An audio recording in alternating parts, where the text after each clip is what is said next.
Electricity is all around us, and our families depend on it. Every day is sparked by the power of a cold drink or a warm meal, a movie night, and a comforting light at the end of a dark hallway. From sunrise to sunset, playtime to bedtime, our team is ready to take care of your electrical needs. Even in the case of an after-hours emergency, the light in your life shines brighter with Mr. Electric. Gulf Coast Office Products is a nationally recognized Savin office equipment dealer based right here in Louisiana. Over 100 employees strong, Gulf Coast has the boots on the ground to support all vertical markets, from education, engineering, legal, and finance. With the latest in office technology, from desktop to production segment units, Gulf Coast and Savin have the perfect fit for you. Call 225-756-2644. That's 756-2644 for Gulf Coast Office Products.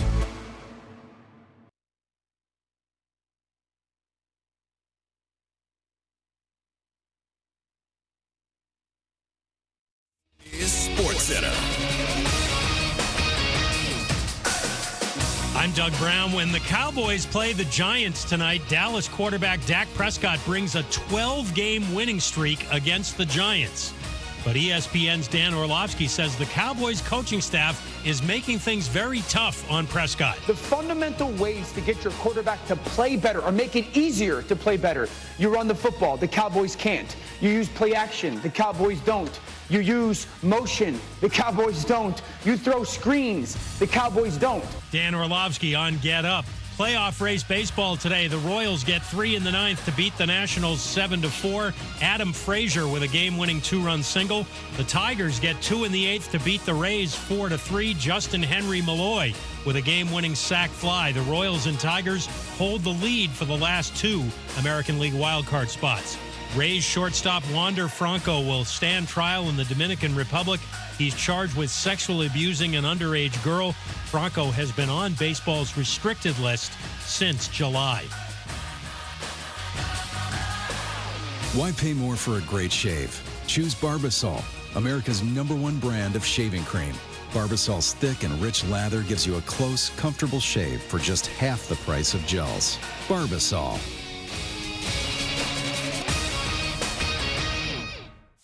Matt Moscona. I'm very important. After further review. Say it one more time. After further review with Matt Moscona. And here we go. Live from the Mercedes-Benz of Baton Rouge studio. Let's rock! Go!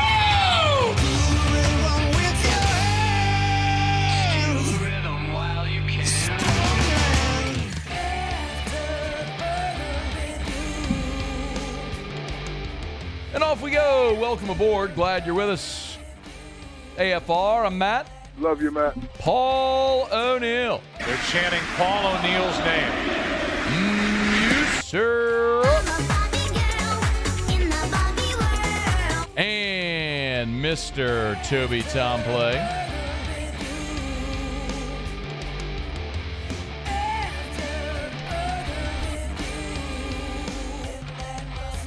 All right, we're here. Glad you are as well. Get out there and make it a good one. My goodness, we got a ton to do.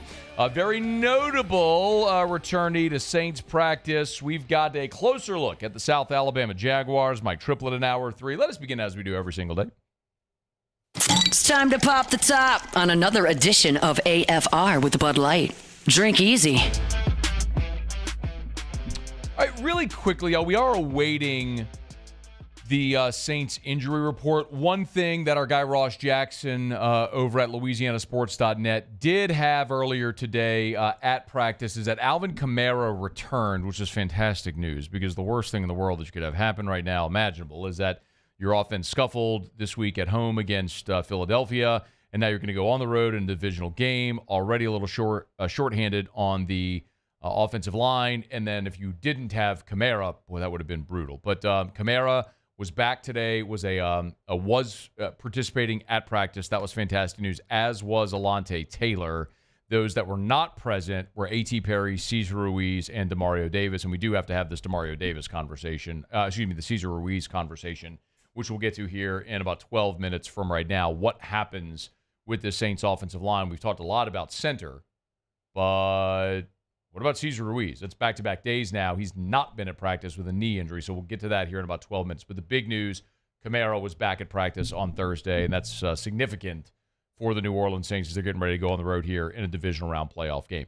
We are going to talk LSU, South Alabama. TJ Crabtree is their radio play-by-play guy. He's going to be with us next hour. We'll get a little bit closer look. But really, there aren't just an abundance of storylines, just candidly, with LSU this week. This is the last of the non-conference games of the season for LSU. From here on out, it's 7 consecutive SEC games. This is really your last tune-up, and I understand there's a lot of people that are hesitant about this game, as we've heard a lot of the feedback so far this week. People asking, is LSU on upset alert? I don't believe that at all. This isn't a game. I was asked, I did an interview earlier today where someone was asking, could this be sort of a Troy 2017 type game? No. The thing that's important, the distinction that's important to draw there is that was year one of Ed Ogeron, and in that game, specifically that Troy game, if you remember, Danny Etling started the game, but true freshman Miles Brennan, they were trying to figure out if Miles was ultimately going to be the guy they went to with a higher ceiling, and there was a clash at that point with Ogeron and Matt Canada. I'm not trying to rip off old open up old wounds, but at that point, Matt Canada wanted to go with Miles Brennan, and Ogeron knew he had to win games because there was even though he got the job, there's still a lot of pressure on him that could potentially make him a one and done, kind of like what we saw with Zach Arnett last year at Mississippi State. So O knew at that point he had to win games. So wisely after that, they went with Etling, who was a lower ceiling guy but was more stable, and they won games as a result of it. But that's what happened in that game. Brennan threw a couple of bad picks in that game, and it just went very badly. This isn't that. LSU is a better football team than South Alabama, top to bottom, 1-85, and LSU is going to win that game. I think what we're all hoping is that it's just a relatively stress-free day. I keep saying that, and we've yet to get it. And maybe that's just because that's the realization of what LSU is going to be this year. They're just a team that continues to play younger guys. You're going to have some of those growing pains. There's going to be inconsistency. And if/when they put it together, it could look really fun this year. And I think we're going to see that at some point because, as we always say, you're going to play your best game of the season at some point during the year. Maybe it's this weekend. I actually hope it's not. I don't want this to be their peak. I want it to be, in a couple of weeks whenever they play Ole Miss or in November when Alabama comes here. The games that would have dramatically more significance. You should be able to win this without your best effort, but you want to see them continue to improve and get better. The thing on Saturday that I'm actually most interested in and most looking forward to is Alabama and Georgia. Now, it's a total bummer that the game's on the same time that LSU is going to be playing South Alabama. So I'm not going to be able to lock into that game like every snap of it. But I continue to be intrigued. There's a ESPN.com on the front page. Chris Lowe has a piece up. Evolve or die. Kirby Smart already on his way out of Saban's shadow. I think it's an interesting read for anybody who might want to go look up on that. But the reason that I'm more interested in this game, well, let's be honest. There's one very obvious reason why I'm interested in this game. Because there ain't a soul with air in his lungs walking God's green earth that has talked more crap since Nick Saban retired in February than me. And this is one of those games that I've pulled out a black Sharpie before the season and scribbled a big giant L next to Alabama's name. So yeah, your boy is really pulling hard for the dogs. Hunker down, you hairy dogs. Come on, you silver britches. Step on his face with a hobnail boot. I need all that energy this week for Georgia. So yeah. And there's no misgivings. Y'all know where I am on this one. I need Georgia. I don't want Georgia. I need Georgia to be Georgia. But I'm going to tell you, man, the more I hear people talk about this game, and the more I hear people pick Alabama in this game, the reason I consistently hear people pick Alabama kind of goes back to what happened against Kentucky for Georgia. Georgia played Kentucky. They won that game 13-12. It was UGLY ugly. They went on the road. They won an ugly game. And then they had last week off. So that's the last impression we had. Did everybody forget the fact that in week one, Georgia absolutely suffocated Clemson 34-3? I mean, did Clemson get a first down in the game? I mean, have we completely forgotten what Georgia is? Georgia deserves the benefit of the doubt. Georgia has earned the benefit of the doubt. And people will point out, well, Georgia's just 1-5 in their last 6 against Alabama. And that is true. But that was Nick Saban's Alabama. Kalen DeBoer's Alabama does not deserve the benefit of the doubt in any way. You know what Kalen DeBoer's Alabama is? Oh, you can point out the most recent thing you saw, which was them going to Wisconsin and winning comfortably. But are we just going to hand wave the home game against South Florida, where that was a one-score game with 6 minutes to play on Nick Saban Field at Bryant-Dennehy Stadium? And the South Florida Bulls were in a one-score game with the Crimson Tide? The only reason that we are hand-waving that is because we saw them bounce back and go beat Wisconsin the way they did. The last impression people have of Georgia was the game against Kentucky and then their open date. All I know is this. Georgia didn't have 40 guys leaving the portal after this last season. Georgia didn't lose the greatest coach ever. Bama did. And I don't care if you play this at Bryant-Dennehy Stadium or on the moon. 100 times out of 100, Kirby Smart and Georgia against Kalen DeBoer? I'm picking Kirby Smart. So, yeah, I need Georgia to win this game. Badly, I need Georgia to win this game. Or I might have to just avoid Twitter for about a week and a half. Or until Alabama loses. But I just find it hilarious at the amount of people that are conveniently forgetting that Georgia is still Georgia and what Georgia did to Clemson in their season opener. And you can roll your eyes all you want about Clemson and Dabo and what they are and what they aren't and what they might be or never will be again. The bottom line is Clemson, since that Georgia game, has still looked pretty impressive. They hung 66 on App State, and then they beat NC State 59-35. Hung 66 on App State and 59 on NC State. You're going to be impressed with Tennessee putting 51 on NC State. We're going to be impressed with Clemson putting 59 on them. Georgia held them to 3. Just saying. Give me the dog. Hunker down, you hairy dogs. By the way, Alabama's secondary stinks. Watch Carson Beck go light them up.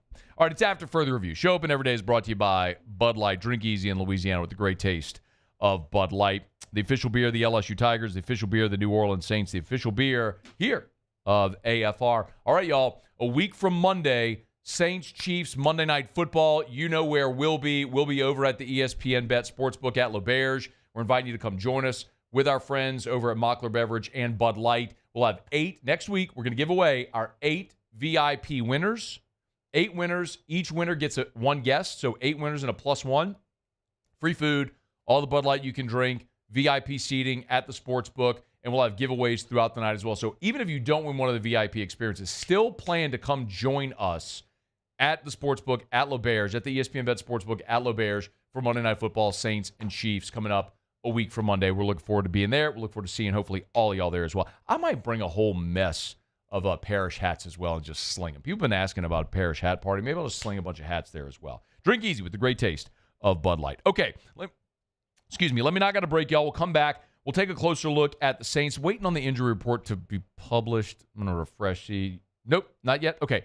Waiting on the Saints to drop their injury report. Want to give you a full update on that, but I do want to delve a little deeper into... Oh, it is live. It literally 5 seconds ago. Yeah, okay, good. The injury report... Sometimes it works out. Literally 5 seconds ago. All right, injury report is live for the Saints. We'll run through it for Saints-Falcons, and I do want to talk about the offensive line. What happens if Cesar Ruiz can't go? We'll run through some of that at AFR. AFR.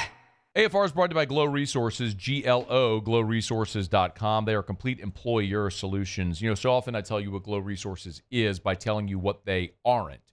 And what they aren't, they are not a temp staffing agency. So if you're an employee looking for a job, do not contact Glow. They will find you.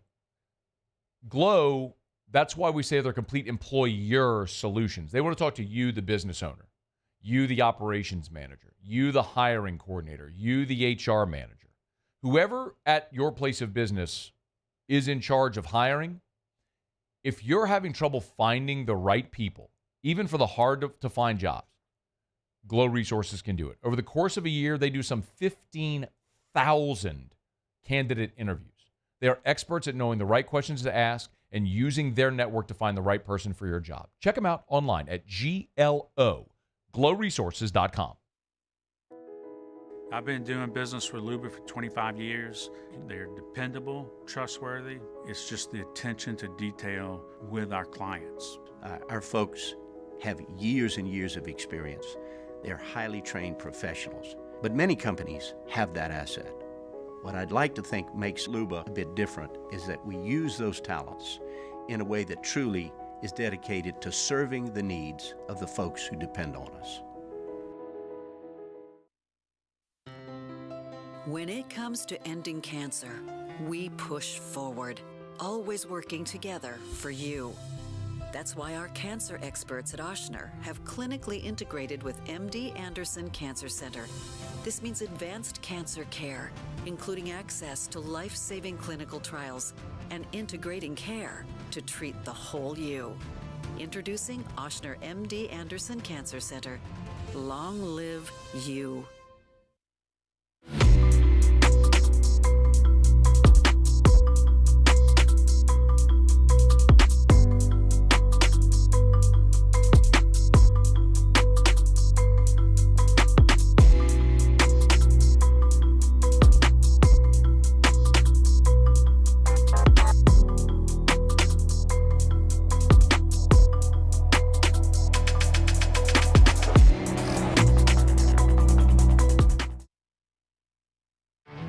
There it is, the extra mile, on the border of expected and extraordinary for those willing to go further, like vans customized for work or play, with safety and tech to keep you connected, supported by a 5-star sales, service, and finance team, and backed by the 1-star you know. So go the extra mile. It's never crowded, because so few have what it takes to go there. Mercedes-Benz Vans. Hey, it's Matt Moscona. For years, you've heard me tell you about Insurance Network of Louisiana, helping you find better coverage for less money. But it's not just for your home and auto. They also offer commercial property. So, retail stores, professional offices like doctors, dentists, attorneys, clothing boutiques. Insurance Network of Louisiana can find you better coverage for less money. They service the entire state of Louisiana, and they're local. So call today at 293-0450 or lainsurance.net. Jerry and Benny Payne began Central Plumbing Company out of their driveway in Tanglewood subdivision. 50 years later and 4 generations down the road, we continue to serve Baton Rouge and the surrounding areas for all of their plumbing needs. Residential, commercial, industrial, or hospitality, Central Plumbing is here 24/7, 365. We want to thank our customers, family, and friends for 50 years of... After further review with Matt Moscona.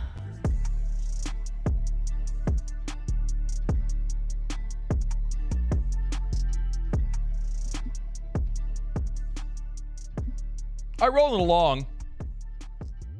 Thursday edition of AFR. Glad you're with us. By the way, Scone and Tea tonight. T-Bob and I will be over at Curbside. We look forward to seeing y'all there. It's our new home for Scone and Tea.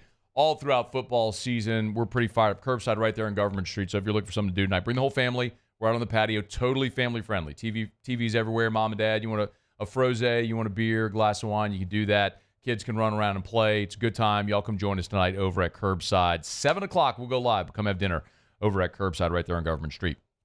Saints injury report is out for Thursday, and there is good news for New Orleans.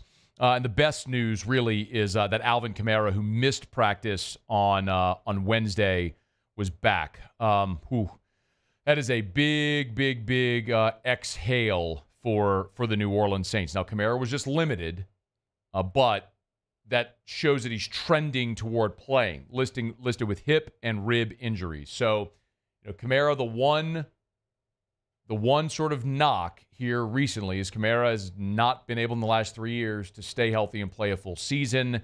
Obviously, he's demanding position. He's a 29-year-old running back, continued age. We understand all that. But Kamara returning is really significant.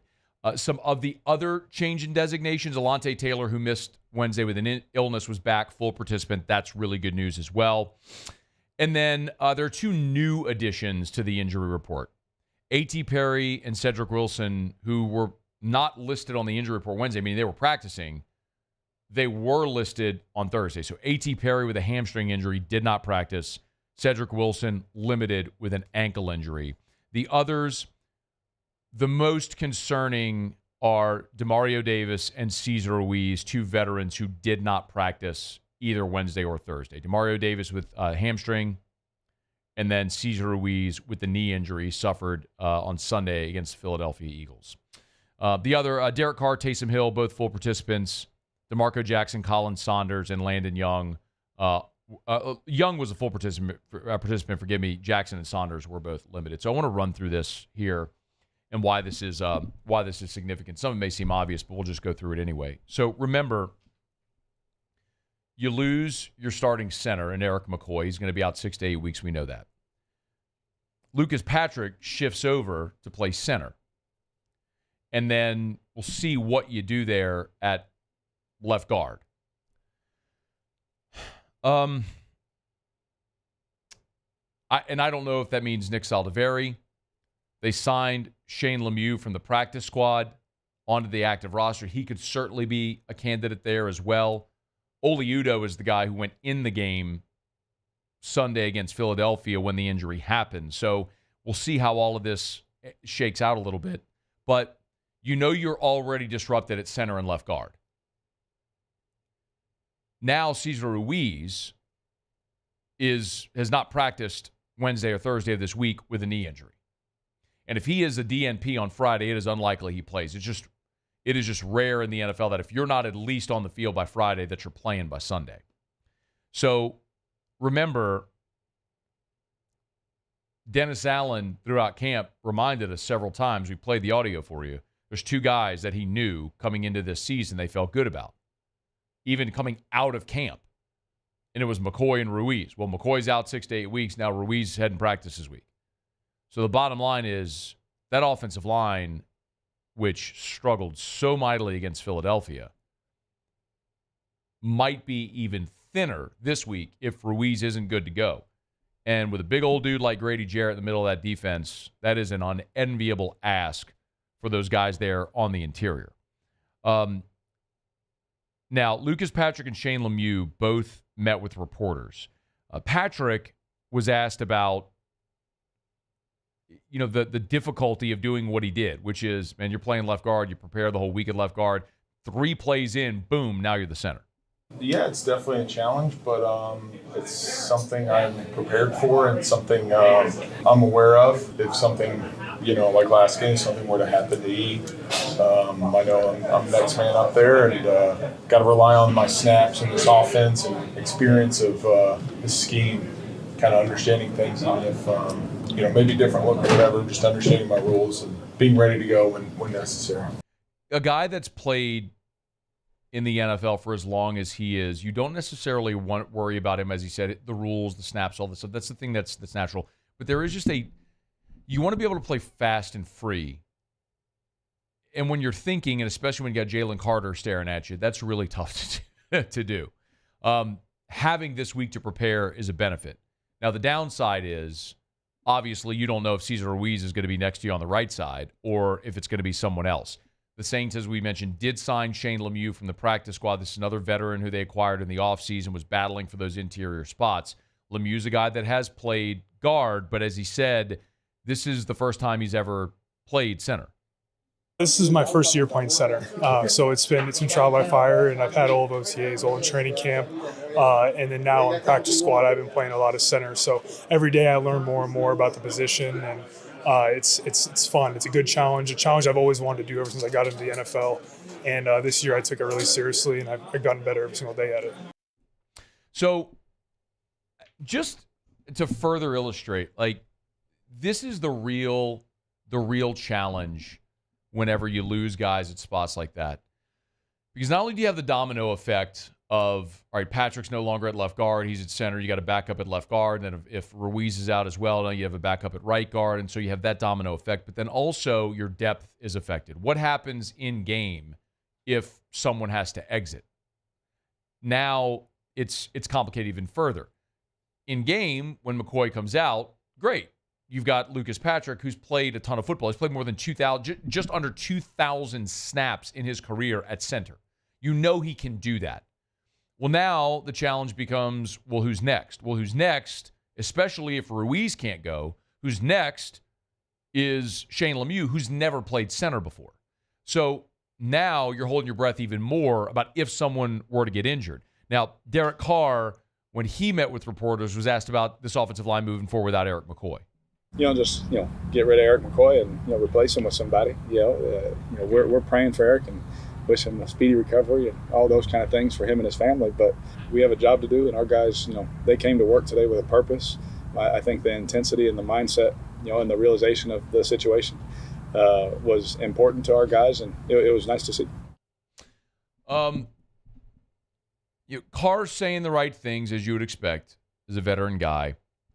But one thing that gives you some degree of comfort, confidence is that, and you would expect this in the NFL, I mean, you prepare for every possibility. Lucas Patrick said that, this is something that they actually did work on in training camp. It may seem more jumbled to y'all, but we do plenty of rotating through the week. We do plenty of, cross-training. So it sounds more hectic than it looks, I guess. I didn't think it felt that hectic. All camp, I had quite a few snaps before, and, there were days where played primarily center, and so kind of rely on that and just kind of move forward and, prepare these next 4 weeks. 4, of course, being Derek Carr, and you heard him say prepare these next 4 weeks. I mean, that would lead you to believe that he's going to be the Saints' starting center moving forward, barring something unforeseen. And by the way, I would love it if it was only 4 weeks, because the McCoy injury report was 6 to 8, but he said 4. So, look, 4 being because McCoy went to IR. And with McCoy going to IR, that means he's out a minimum 4 weeks before he'd be able to return from IR. But it may be more than just 4 weeks at that point. The other part of the injury report, aside from just the Saints, is the Falcons, and it's not nearly as extensive as the New Orleans Saints. Only 2 players were DNPs. 2 tackles, Caleb McGarry and Jake Matthews, were both out. We know McGarry is one of the 2 starting linemen that is expected to miss this week. Jake Matthews was non-football injury. It was a personal day. Was not there on Thursday, but he did practice Wednesday, was not there on Thursday. 2 others, linebacker Matthew Judon and running back Bijan Robinson, were both limited. Judon with a hamstring, Bijan Robinson with a shoulder injury. The New Orleans Saints under Dennis Allen, the familiarity with the Atlanta Falcons because it's a divisional game, that does matter tremendously. And I know it's different now with Kirk Cousins in there as opposed to what you were facing last year, trying to get ready against, if it was Desmond Ridder or whatever direction that they were going to go at quarterback. So it's different because you have a new signal caller there. But I still have a tremendous amount of confidence in Dennis Allen defensively, his ability as a defensive coordinator in this week to game plan. There's a lot of weapons. We know what they've invested, what Atlanta's invested offensively, where they've invested in Bijan Robinson, in Kyle Pitts, in Drake London. They used a first-round pick on Michael Penix this year as well, as we all well know. But, last year you played Atlanta in the regular season finale, the game in the Dome that became sort of mired in controversy with the late touchdown when Jameis Winston called his own play, but you won that game 48-17. We could focus on the 48 and the late score, but you also held them to 17 in that football game. The game that you played against the Falcons in Atlanta, you lost 24-15. So, it's a little Jekyll and Hyde with Atlanta. That's always a competitive series. It's tough to go on the road and win, especially in the division. But I do feel good about the Saints' defense against this Atlanta offense because they traditionally have done well in this game. Let's see if the offense can kind of find its footing a little bit. And I'll continue to repeat. I did talk to a lot of you have asked, because I reference often the old Mike Detillier line, a team that loses its starting center fails to cover 80% of the time. So what do you do when both teams have lost their starting center? So I did ask Mike that earlier today. He said, play the under. So maybe not a bad look. We'll see how it may go for the Saints and the Falcons this weekend. All right. It's After Further Review. Thanks for being here with us. We're brought to you by our friends over at Optimize, GeneratorPeople.com, GeneratorPeople.com. If you've been thinking about a Generac automatic home standby generator, you need the Generator People. You need to go to Optimize. They're just the best. I walked into their offices in North Baton Rouge, and one of the first things you notice when you walk in the front door is they have this big trophy case behind the main desk, and it's just all these Generac awards that they've won. They're our state's #1 Generac dealer, and they're one of the leading Generac dealers in the country. And the reason's obvious. When you sell a commodity, when you're selling the same product that a lot of people sell, there's a lot of businesses that sell Generac automatic home standby generators. They're selling the same product. So how do you differentiate? Well, the way Optimize has done it is they do one thing: generators. That's it. They're not an HVAC company that has a generator division. All of their people are generator people. They are the generator people.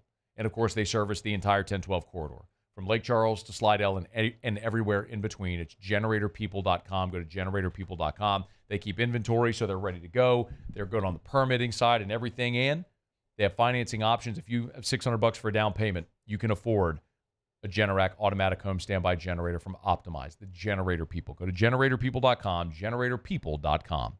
Okay, y'all, Fantasy Blitz with Darin Tietgen coming up in about 15 minutes from right now. Giants, Cowboys, and NFC least battle tonight. Before you set your fantasy football roster, check with our guys at whotostart.net. Also, we'll head over to Mobile in about 45 minutes from right now. TJ Crabtree, who's the voice of the South Alabama Jaguars, he'll be with us to give us a little bit of a peek behind the curtain of Major Applewhite squad and what we can expect coming into Tiger Stadium this weekend. A lot to do, and glad you're here. We'll go around the SEC next on AFR. AFR. All right, y'all, we are running out of time. I've been telling you about Action Industries. They got those 2 turnarounds coming up, 4 to 5 weeks, but a month-long turnaround. All the work is local here to Greater Baton Rouge. If you are interested, make sure you apply now. Don't wait any longer. Been telling you the specs. It's 4 to 5 week turnaround, working 7/12s. They're looking for Boilermakers, crane operators, welders, pipe fitters. If that's you or someone you know, make sure they know. 2 ways that you can apply. Number 1, you go to the website, actionindinc.com. So Action Industries Incorporated, actionindinc.com. Or you can just go apply in person at their Highway 30 office in Geismar. Highway 30 in Geismar. Go in. You can apply in person. Ask for Zach. They'll get you set up. It's Action Industries, a proud partner of LSU Athletics. Got some new contracts coming, month or year-long work as well. We'll tell you more about. It's Action Industries. At Atmos Energy, our smart choice solutions help customers save energy and emissions with rebates up to $500 off high-efficiency natural gas appliances, smart thermostats, and weatherization upgrades. Together, we're fueling our energy future.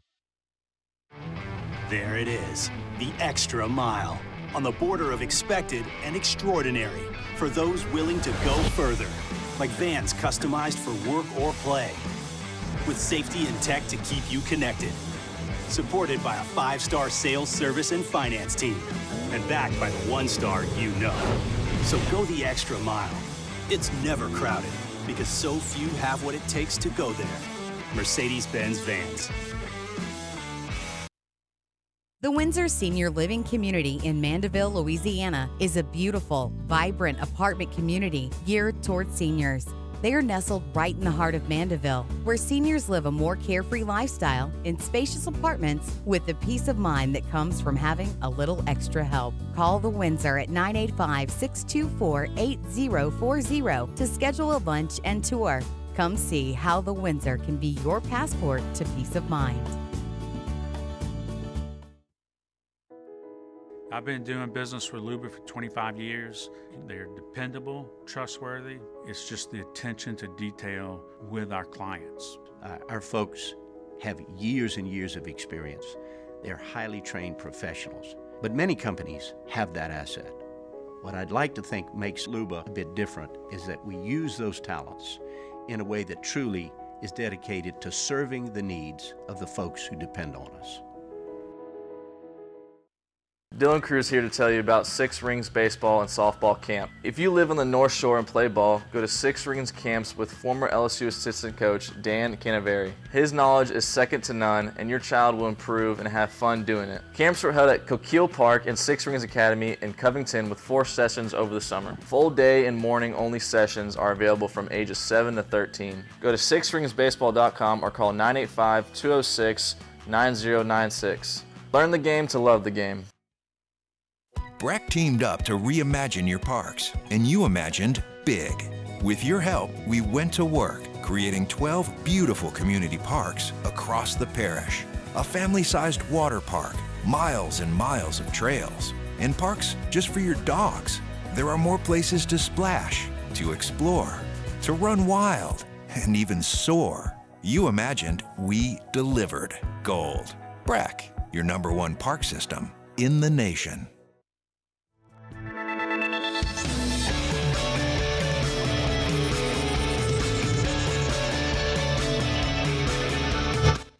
After further review with Matt Moscona.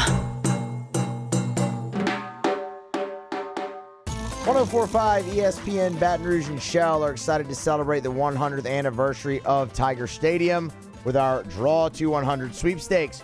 We're giving you the opportunity to join in VIP celebrations October 12th for the Ole Miss game. Sign up today at 1045ESPN.com. We'll live stream the drawing on October 10th, and the 100th name drawn will win stadium club seats, sideline passes, and autographed memorabilia. It's the Draw to 100 sweepstakes presented by Shell, the rhythm of Louisiana. Remember, you can text your questions for Darin. We got Who to Start coming up here with our Fantasy Blitz. Cole sent a text at 2 things. Number 1, is Whiskey and Wine going to continue being released via podcast or no? Should be. I have no idea why it's not. Can you please check on that? Because it should absolutely be released as a podcast every week. I don't know why it isn't. Those processes should be in place to do that. If it's not, it might be something just on the upload end, but we'll check on it. So thank you for the question. And then number 2 said, is there a rhyme or reason to how auto locks are being put up at LouisianaSports.net? So yes, whenever Hunt finishes his show, for those that don't, Jimmy Ott comes on our show every day in the final segment. We do a segment called Auto Locks. He gives out his best bet of the day and or best bets for the night. And then Hunt is turning those around when Jimmy gives him the picks, and then he uploads them at LouisianaSports.net.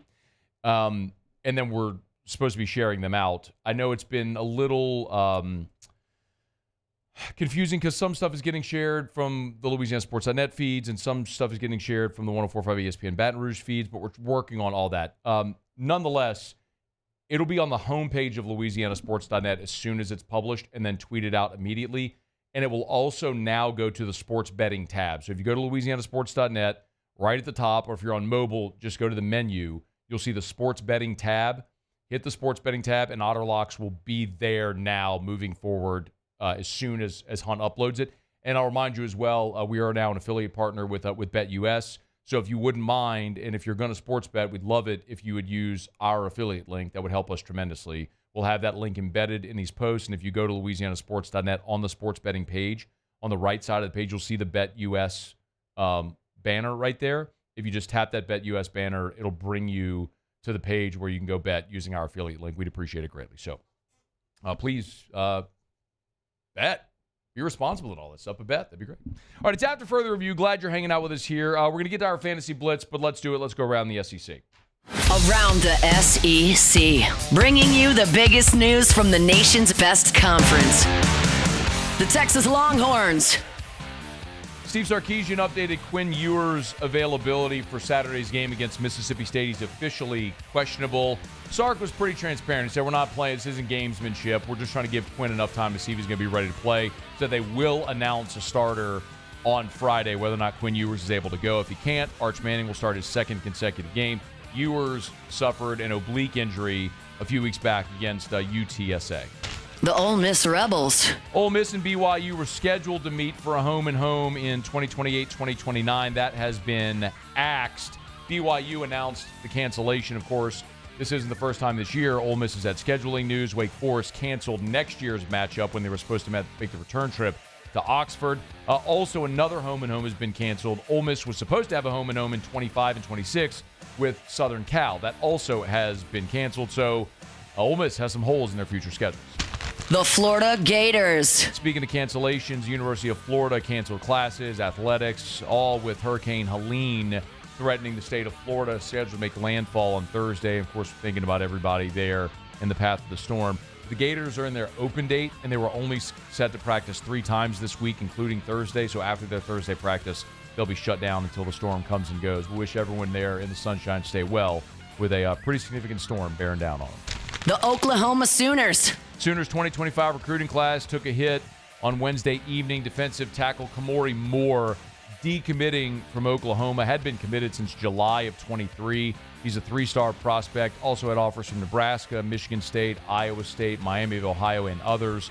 We'll see where he may land. That's the second defensive lineman to decommit from Oklahoma in the last 10 days. The Tennessee Volunteers. And a pretty significant loss for the Vols class of 2025. 5-star offensive lineman, Douglas Utu, a top 15 overall prospect in the country for 2025. He is decommitted from Tennessee and has flipped to Oregon here on Thursday. He committed to Tennessee back in June following his official visit, but now says he'll head up to the Pacific Northwest and join the Oregon Ducks. Remember, Oregon also has the number 1 wide receiver in DeCorian Moore. Suffice to say, Phil Knight's slinging that Nike money around in NIL right now. They're building a pretty impressive class there with the Ducks.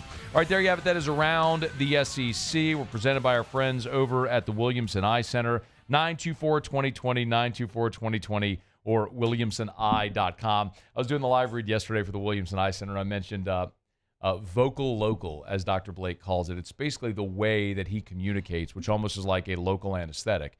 He's so good at keeping you calm throughout, not only the pre-operative part, but during the procedure as well. And someone texted me, said what he doesn't tell you about is how miserable it is for 8 hours after the surgery. I said, no, he does. He says, hey, look, after you have LASIK, pop a couple of Benadryl and go pass out for a few hours because it feels like someone's rubbing sand in your eyes. But I'll tell you this much. That very small amount of discomfort for a few hours after surgery is so incredibly worth it. If that's the price you pay to be able to wake up in the morning and see, anyone who has vision issues like I did my whole life, you know what I'm talking about.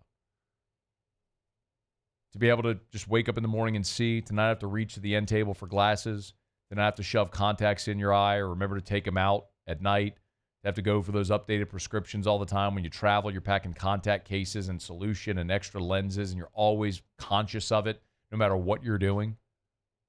I'm telling you, man, to be able to wake up in the morning and see is an incredible gift, and Dr. Blake Williamson believes everybody deserves that gift. So schedule that consultation, 924-2020, 924-2020, or go to williamsoneye.com. That's williamsoneye.com, williamsoneye.com for the Williamson Eye Center. All right, y'all, it's after further review. So glad to have you hanging out with us here. Your NFL and college football weekend gets started off here tonight. There is a college football game on the slate tonight. We'll have forgive me, it's Army against Temple.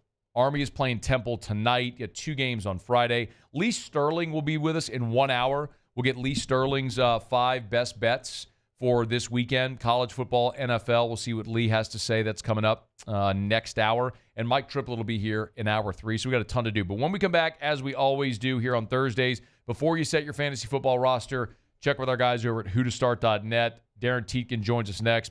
If you got fantasy football questions, jump aboard. Email us, tweet us, text us. You can jump in the Bayou Ford YouTube chat as well. Lots of ways to get your questions in for Darin Tietgen. The Fantasy Blitz is next. AFR. AFR is brought to you by Duplessis Builders, duplessisbuilders.net, duplessisbuilders.net. How sometimes, in life, there's just great synergy. At Duplessis Builders, they just opened their new showroom on Airline Highway in Gonzales. If you're on Airline, you go south into Gonzales. It's on the right next to the new Rouse's. You can't miss it. But the great synergy is that the new showroom for Duplessis is on Duplessis Lane. That's the cross street that intersects with Airline Highway. Sometimes things in life just work, but the showroom is absolutely gorgeous. And Derek will tell you, they can put together a plan for what your outdoor kitchen, what your pool, your outdoor space is going to look like, but they want you to collaborate with them. They'll hold your hand through it, but they want you to be able to pick your tiling, your coping, your stone, all your finishes. They want you to be a part of the process, and you can do that whole thing there at their gorgeous showroom. So contact Duplessis Builders. Go to the website, duplessisbuilders.net, duplessisbuilders.net. Great partners here, duplessisbuilders.net. Bayou Ford has the new inventory to get you in a new Ford truck or SUV today, or customize your next vehicle just the way you want. All new Bayou Ford vehicles come with a 1 million mile powertrain warranty. The crew at Bayou Ford is going to do right by you. Gulf Coast Bank and Trust is giving our customers the power to bank anywhere, anytime during this challenging event. And we're right there with you. Our mobile banking app is a smart way to manage your money and time. Gulf Coast Bank and Trust, the bank that cares about you. Electricity is all around us, and our families depend on it. Every day is sparked by the power of a cold drink or a warm meal, a movie night, and a comforting light at the end of a dark hallway. From sunrise to sunset, playtime to bedtime, our team is ready to take care of your electrical needs. Even in the case of an after-hours emergency, the light in your life shines brighter with Mr. Electric. It's no secret. The best oysters in Baton Rouge are at Jolie Pearl Oyster Bar. Enjoy mouth-watering South Louisiana flavor and oysters from all over the country. And don't forget our nightly drink specials.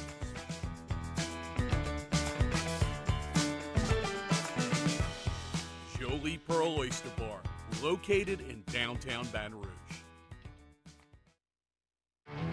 There it is, the extra mile, on the border of expected and extraordinary, for those willing to go further, like vans customized for work or play, with safety and tech to keep you connected, supported by a 5-star sales, service, and finance team, and backed by the 1-star you know.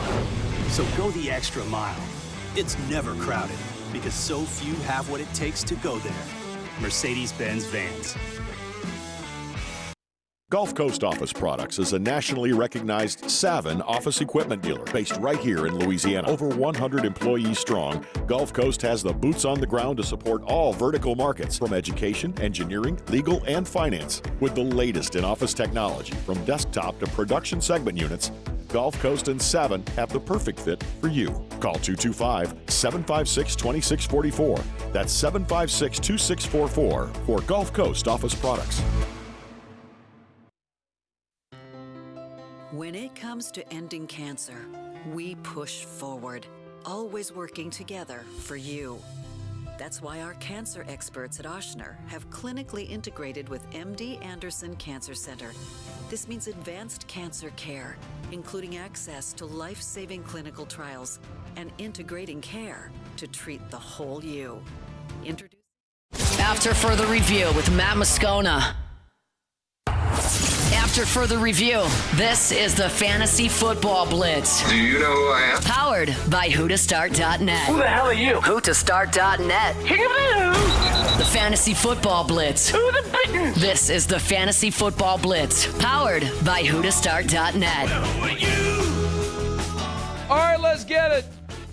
NFL Week 4 kicks off tonight in the NFC Least. Giants, Cowboys. Darin, Tietgen, whotostart.net is here to answer your fantasy football questions. Before you set your roster, check with our guys at whotostart.net. How are you, dude? I'm doing good, Matt. How are you? Man, I'm doing awesome. As always, we start with the Thursday night game. What are we looking for? Yeah, this should be a good game. I mean, it's a rivalry game, so should have some points. Could be the kind of game where the Cowboys, quote-unquote, get things right, especially on the offensive side of the ball. Look for, Dak Prescott, CeeDee Lamb to have good games, maybe a little Jake Ferguson mixed in there. And, of course, on the other side, Malik Neighbors is off to a good start, and Devin Singletary is a safe flex or second running back, pardon me. All right, let's get into sleepers for this weekend. Yeah, I got a couple for the Commanders.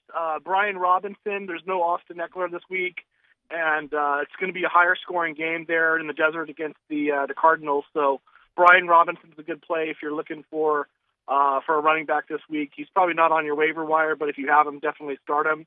And then Ladd McConkey is a guy that you might be able to find on waiver wires.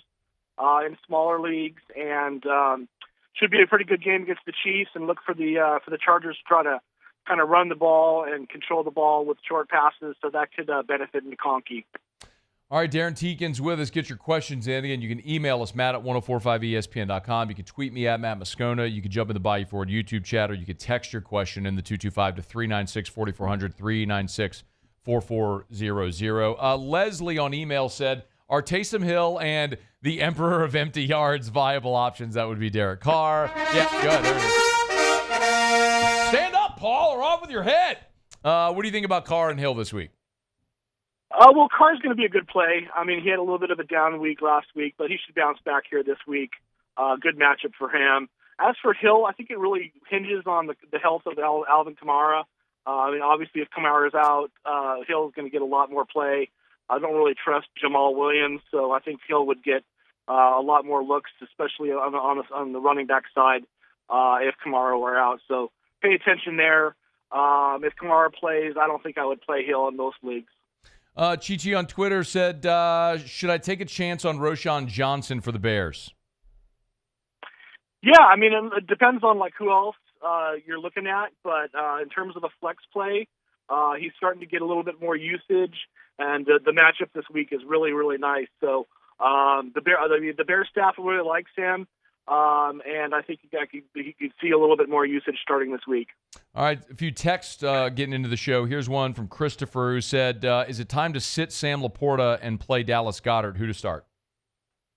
Oh, absolutely. Yeah, I mean, if you have Dallas Goedert, especially with A.J. Brown out, with Devontae Smith questionable, he was Jalen Hurts was targeted on him all of last week, especially once Smith was out. So Laporta is banged up himself. Speaking of injuries, so yeah, if you're between those two tight ends, I would definitely play Goddard this week. Lenson's up next. 2 to start. 10-team PPR, needs help at flex. Ayuk, Singletary, Goddard. Who to start? Yeah, I think you're going Goddard there. I mean, typically in a flex spot, you wouldn't really see a tight end, but I mean, he's going to be the number one option most likely, or a second option at worst for Hurts this weekend, and the matchup's pretty good. So, yeah, I think you go with Goddard there at the flex. Brad, who to start? He's got Juwan Johnson or Rashid Shaheed, half a PPR. Who to start? Yeah, I think you go Shaheed there. I mean, he's a little bit boomer bust, obviously, with the deep touchdowns being kind of his bread and butter. Then obviously he's liable to disappear as he's done in the past. But I think the matchup here this week is pretty favorable, so it'll be more boom than bust this week. Here's one from Craig Alaman, who, by the way, said he's a lineman, and he and his team are heading out to get staged up to help our neighbors in Florida for this massive hurricane. So definitely, man, blessings to all of you. Safe travels. Thank you for all that you do. He says Patrick Mahomes or Brock Purdy. Who to start? Yeah, I think, Purdy's, it sounds like he's healthy, but his receiving core is really banged up, and obviously Jawan Jennings stepped up for him. But I think the safer play is Mahomes, because he just does it on a consistent basis. I think you go Mahomes there. Clark Dennis says, I need wide receiver and flex. So he's got Flowers, Shaheed, Diggs, and Brian Robinson. Who to start? Yeah, I think you go Robinson there with your flex. And then I think Flowers is probably your safest wide receiver bet. Randall says, who to start, Sam Darnold or Geno Smith? Yeah, these are two quarterbacks that we have pretty similarly ranked, not only for this week, but moving forward. I'm going to lean towards Darnold just a little bit, just because that offense is really humming. He gets Jordan Addison back, and of course he has Justin Jefferson. So I think you're going with Darnold there. Jump back on Twitter. Gabriella said, who to start? She's got Steele or White. Notes thin at running back. Sorry, who was the second one? Says Steele or White. Oh, Steele or White, sorry. Yeah, I mean, Bucky Irving is really starting to eat into Rachaad White's carries, but he's still going to get some catches. Steele is going to be in a timeshare himself, and don't particularly like his matchup this week as much as I like Pirine. So I think you're going to stick with White, but that could be changing in the next couple of weeks. Got about a minute. Eric said who to start at tight end, Kelsey or Brock Bowers? Who to start? Yeah, those are two good options for you, but I think this is the week that Kelsey really gets going. I like his matchup. I think Mahomes is definitely trying to find him, and I think this is the week that he probably busts out. Got another tight end question. Is from Bryant. Who to start, Kelsey or Ferguson? Yeah, same answer here. Obviously, Ferguson's a good play tonight, but I'm gonna roll with Kelsey. Let's see if we can get maybe one or two more in. Ray says who to start, Yahoo PPR at wide receiver. Got Smith and Jigba or Shakir? I like what Shakir's doing. He seems to be between him and Kincaid, kind of Josh Allen's go-tos. Especially when they need to move the chains. So I like Shakir definitely in a PPR format. Last one, Dylan. This is a 4-point pass TD league. Richardson or Fields? Ooh. Yeah, Richardson. Ooh. He's been tough to start. Fields. I mean, obviously both guys are going to be doing it with their legs. I think Fields is just a little bit safer right now. So Richardson could get you going. Could be this week, but. If you're between those two, I would go with Fields. Darin Tietgen, who2start.net. Before you set your roster, check with our guys over at who2start.net, the numeral 2, who2start.net. You're the best. Thanks, man. We appreciate you. Thanks, Matt. All right, be well. We're brought to you by Michelli Weighing and Measurement, Michelli.com, Michelli.com. More than 30 different offices across a dozen different states. Sea to shining sea, 6 calibration labs right here in Louisiana. Tell you every day, you weigh or measure something, they sell, service, rent the products that you use to weigh and measure. Locally owned and operated as they've continued to grow for 75 years. Go to the website, check out their services. ISO 17025 accredited laboratory. It's Michelli Weighing and Measurement, our nation's largest distributor of scales, but they do so much more. At Michelli, we show the world what measurement can do. Michelli.com, Michelli.com. Okay, y'all, taking a closer look at the LSU freshmen. Stay here. AFR. AFR is brought by Parish Construction and Roofing. Got a call from my buddy Hunter earlier today. He said, hey, man, the storm came through Francine a couple weeks ago, and we started to notice some water kind of coming through the brick on part of our walls in part of our house. Went in the attic. We saw stuff moving. Should we get that checked out? Yes, absolutely. The worst thing you could have happen is let that little bitty issue fester and become a very big issue. And maybe it's your roof. Maybe it's something different, but get it checked out. At Parish Construction and Roofing, we can help you with all of it. Yes, roofing company, commercial, residential, but the construction arm of our business also allows us to help with things like if it's sheetrock or decking or whatever else may be going on, and you're dealing with one contractor. Of course, with Parish Restoration, if you do have mold or odor from water intrusion or things like that, help there as well. Deal with one contractor and do business with someone you know. That's us. That's Parish Construction and Roofing. Online, parishbuilt.com. There it is, the extra mile. On the border of expected and extraordinary. For those willing to go further. Like vans customized for work or play. With safety and tech to keep you connected. Supported by a 5-star sales, service, and finance team. And backed by the 1-star you know. So go the extra mile. It's never crowded. Because so few have what it takes to go there. Mercedes-Benz Vans.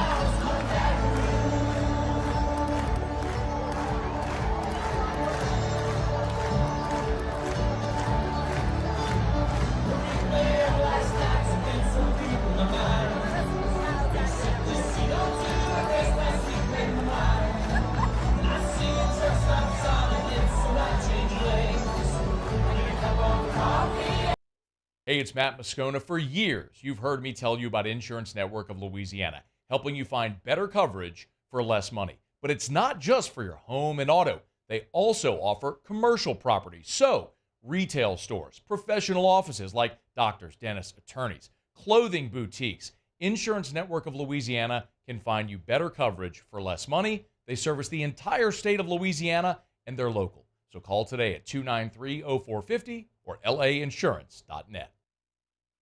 Jerry and Benny Payne began Central Plumbing Company out of their driveway in Tanglewood subdivision.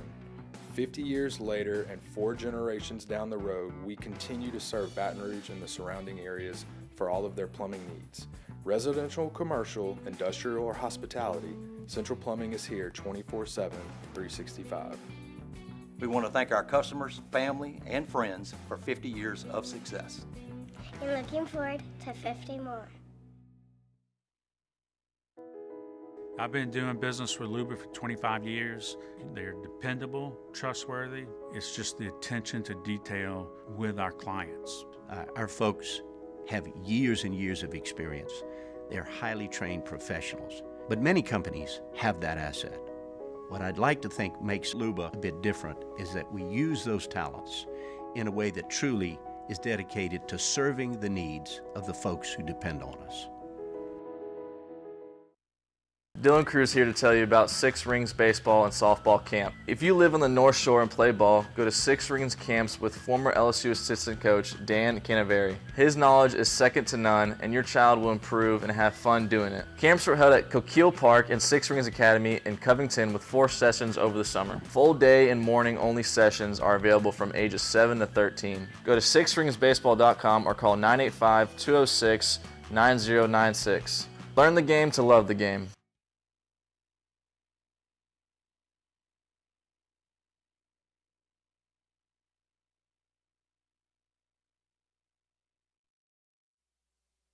This is SportsCenter.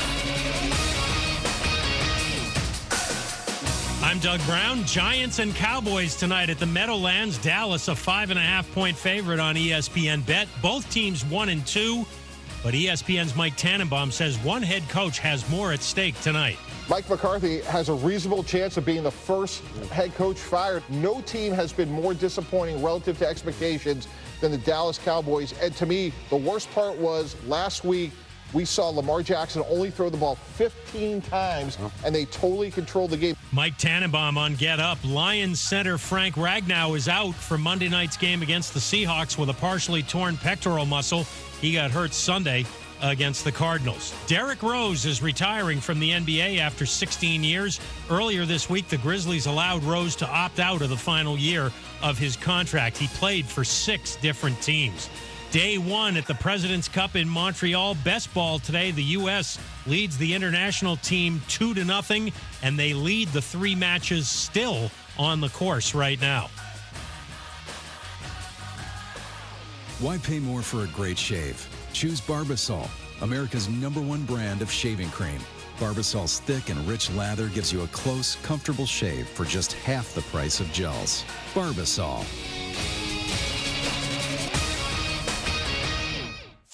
Matt Moscona. I'm very important. After further review. Say it one more time. After further review with Matt Moscona. And here we go.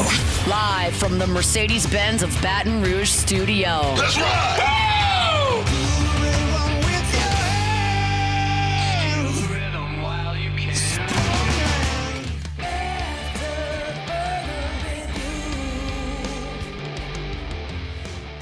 Hour 2, off we go. Welcome aboard. Glad you're with us. It's AFR. I'm Matt. You're a loser, Matt! Hey, shut up, kid. Paul O'Neill. They're chanting Paul O'Neill's name. You, sir. And Mr. Toby Tomplay.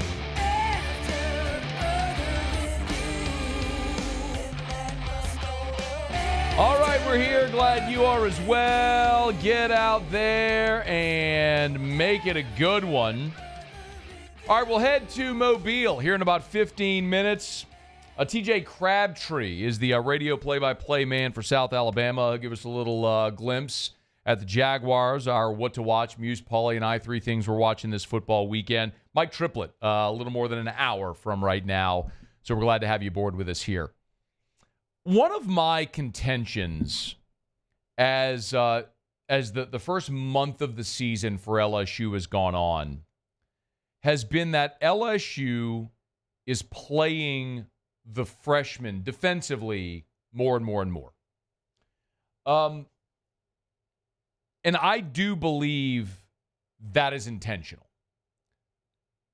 I've told you that my thought is they are looking at this the same way they did the offensive line 2 years ago with Campbell and Jones.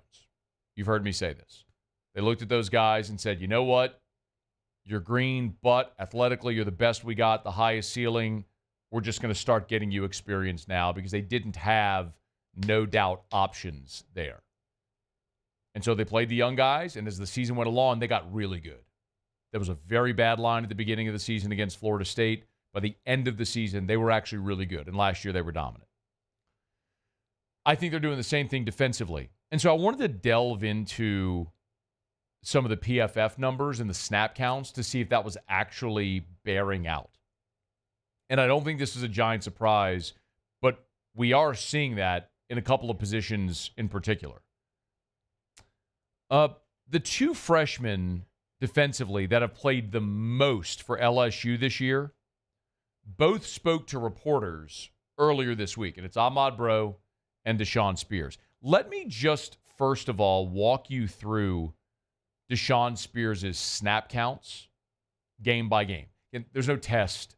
You don't need to, these numbers aren't going to mean anything to you, except it's just going to illustrate how much more they're counting on Deshaun Spears as his freshman season has gone along. Against Southern Cal, Spears played 2 defensive snaps. 2. Remember, he was the last line of defense when USC scored the game-winning touchdown. There's a shot of it right there if you're watching. He was the guy. 2 snaps. Against Nichols, 28. Now, granted, game got away in the second half, and so you could play some young guys. But then you go on the road against South Carolina, he starts and plays 44 snaps. Then last week against UCLA, started again, but remember, they rotated 6 safeties a week ago. 6 safeties took snaps a week ago against UCLA. And so he played 37 snaps. So 2, 28, 44, 37. When Deshaun Spears met with reporters earlier this week, he was asked about playing here as a true freshman. Typically when I'm out there, I don't really think that I'm, a freshman. I'm just out there flying around trying to play, with the big kids. So, that's really all I think. So running around, not thinking of it as a freshman, but the speed of the game is the thing that for freshmen always matters the most. He was asked about adjusting to the speed. Speed of the game, it gets fast, but, when you know what you do, know what to do, and, like I said, stay consistent throughout your keys and stuff, it'll slow down eventually. It'll slow down eventually, but it only slows down the more you do it. It's like anything else in life. I mean, I've given the example of being on air. This isn't something that's relatable to everyone, but the first time you do this and the mic comes on for real is fast, but the more you get used to it, you get comfortable. It's no different than anything you do.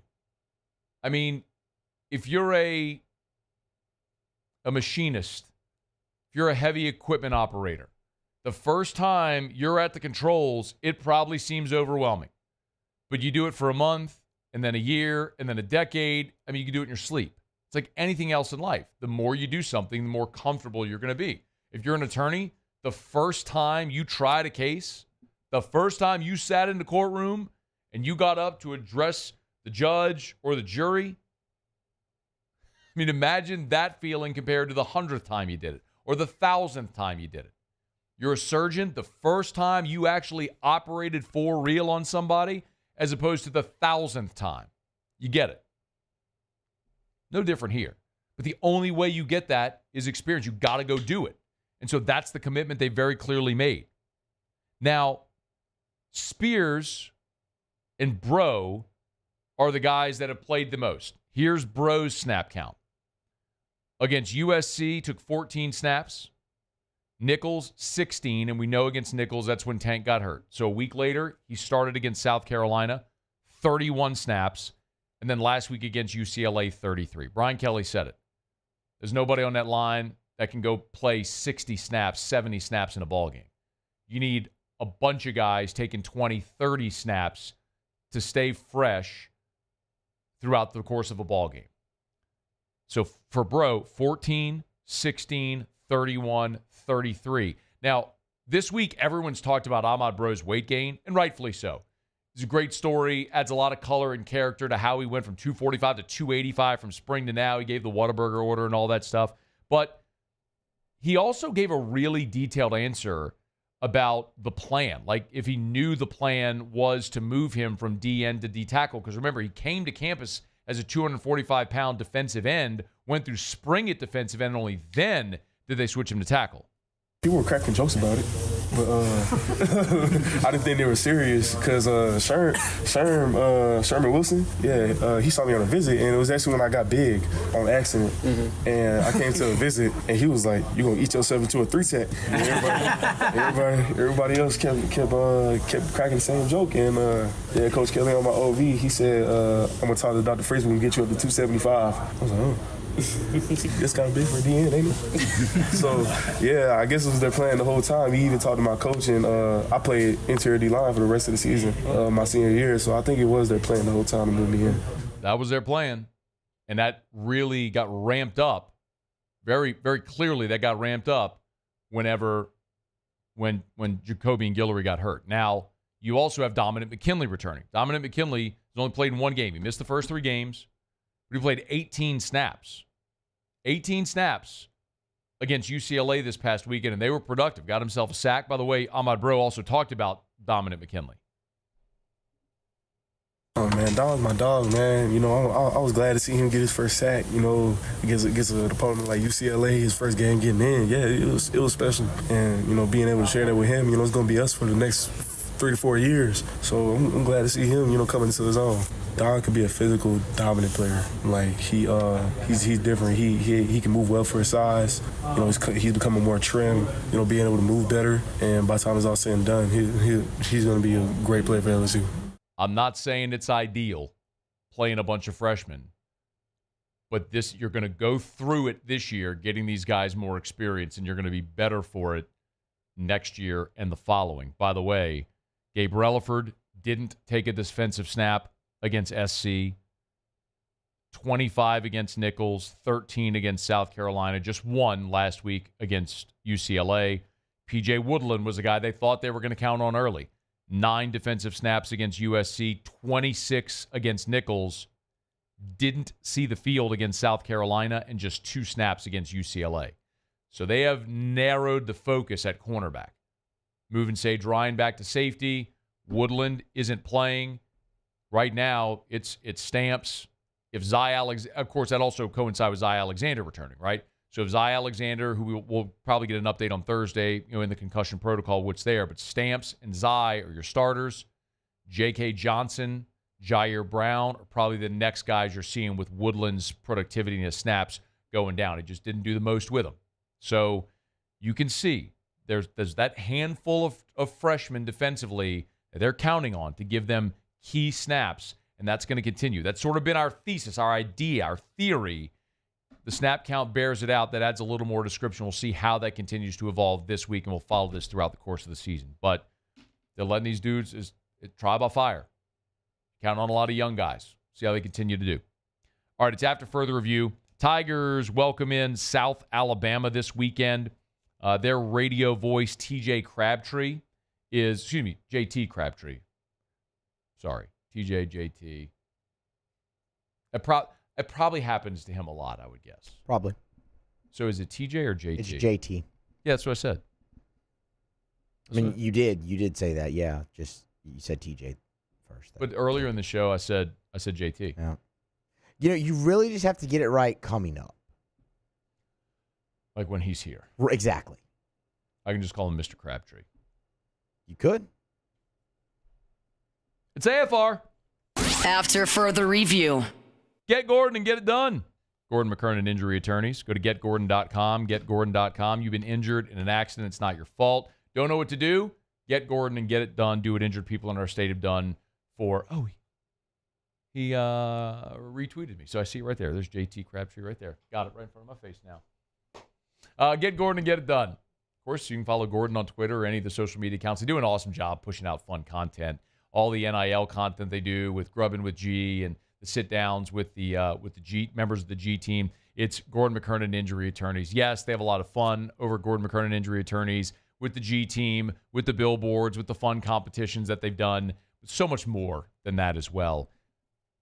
Of course, Gordon's done a ton of philanthropy, from the bicycle giveaway around Christmas, the laptop giveaway around graduation time, so many other charitable endeavors they contribute to. I'm participating in the Down Syndrome Awareness Group Walk. They're great supporters of there. Get Gordon. Get it done.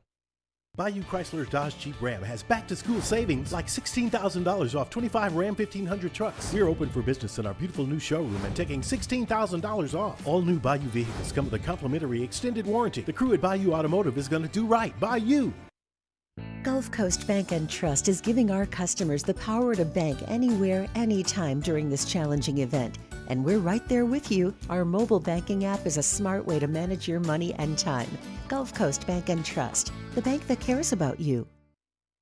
BRAC teamed up to reimagine your parks, and you imagined big. With your help, we went to work, creating 12 beautiful community parks across the parish. A family-sized water park, miles and miles of trails, and parks just for your dogs. There are more places to splash, to explore, to run wild, and even soar. You imagined, we delivered. Gold. BRAC, your #1 park system in the nation.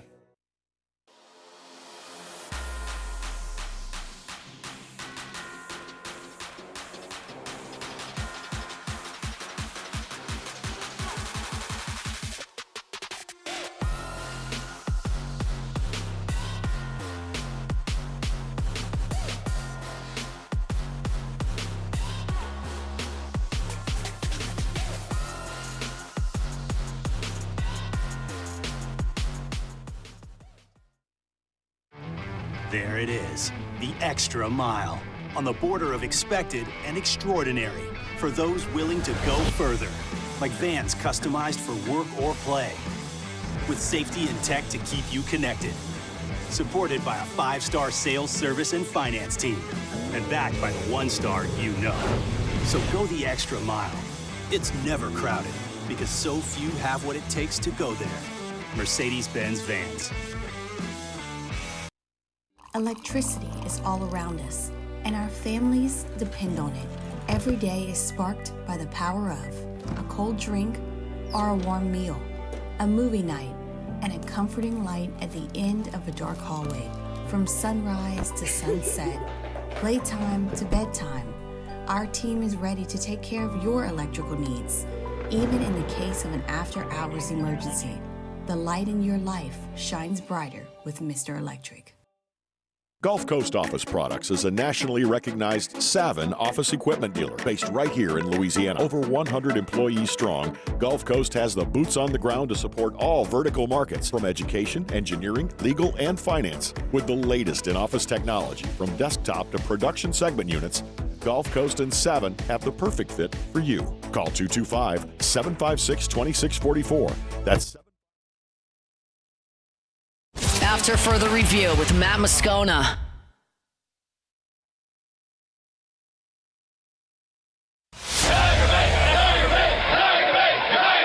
The Tigers are on the hunt. Let's head behind enemy lines to preview this week's matchup.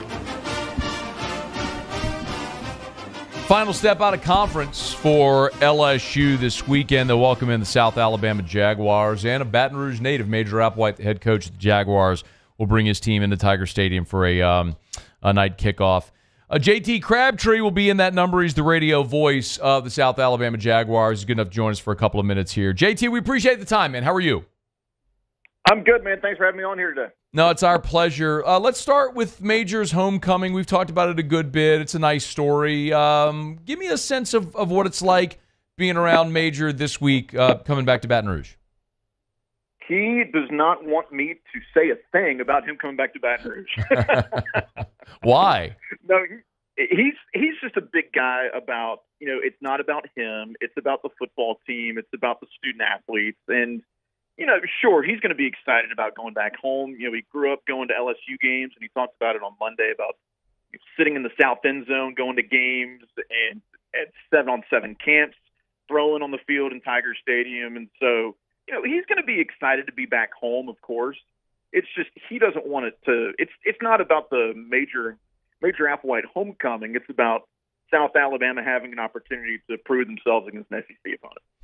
Well, let's talk about how they might have an opportunity to do that. Now, in keeping an eye on South Alabama, knowing that this game was going to happen, there's a little bit sort of Jekyll and Hyde there. I mean, I watched them give up 52, a pretty poor performance against North Texas on their home field.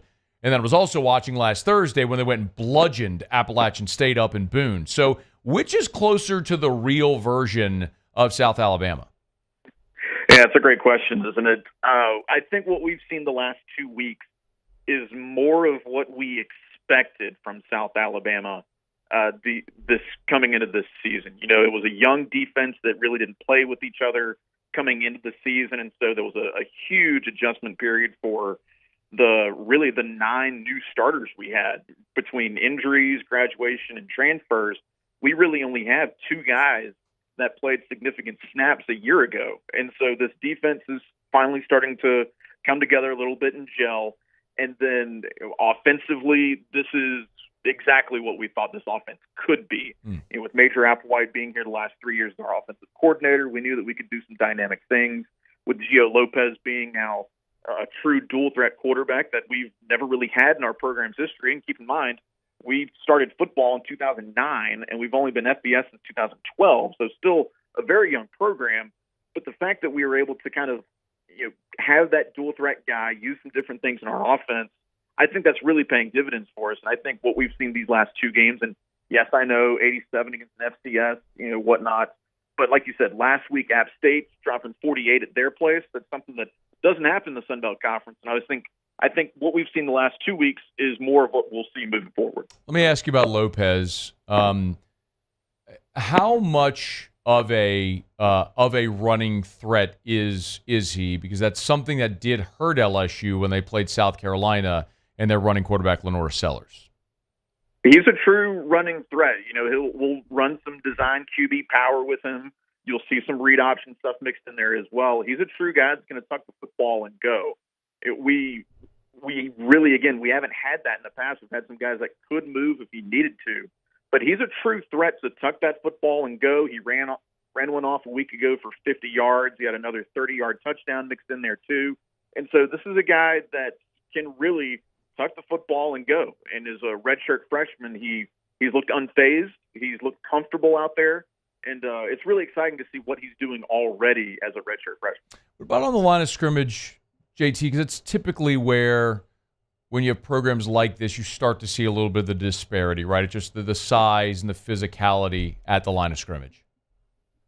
Yeah, no question. Yeah, I think that's going to be the biggest thing for South Alabama to try and kind of figure out this weekend is our offensive line, to their credit, has held their own so far this year. We've looked okay in that regard. Defensively, we haven't gotten a ton of pressure yet this year. And so, of course, matching up with Campbell on one side and Jones on the other, and, of course, the guys in the middle, too, it's going to be a really tough task for us. We're kind of undersized at defensive line. We run a 4-2-5, but you'll see some 3-3-5 mixed in there with an edge guy kind of floating around the middle sometimes.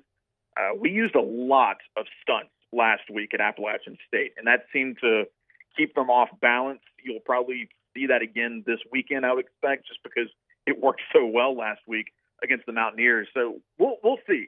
The up front is where we dominated last week against Appalachian State.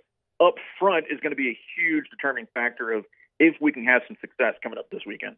I do want to add, let me stay on the offensive side of the ball for just a quick second, because I did want to ask about Fluff Bothwell. Aside from the name, which has gotten a lot of attention this week, he's clearly been a very productive back as well. Can you sort of tell us stylistically what he's like?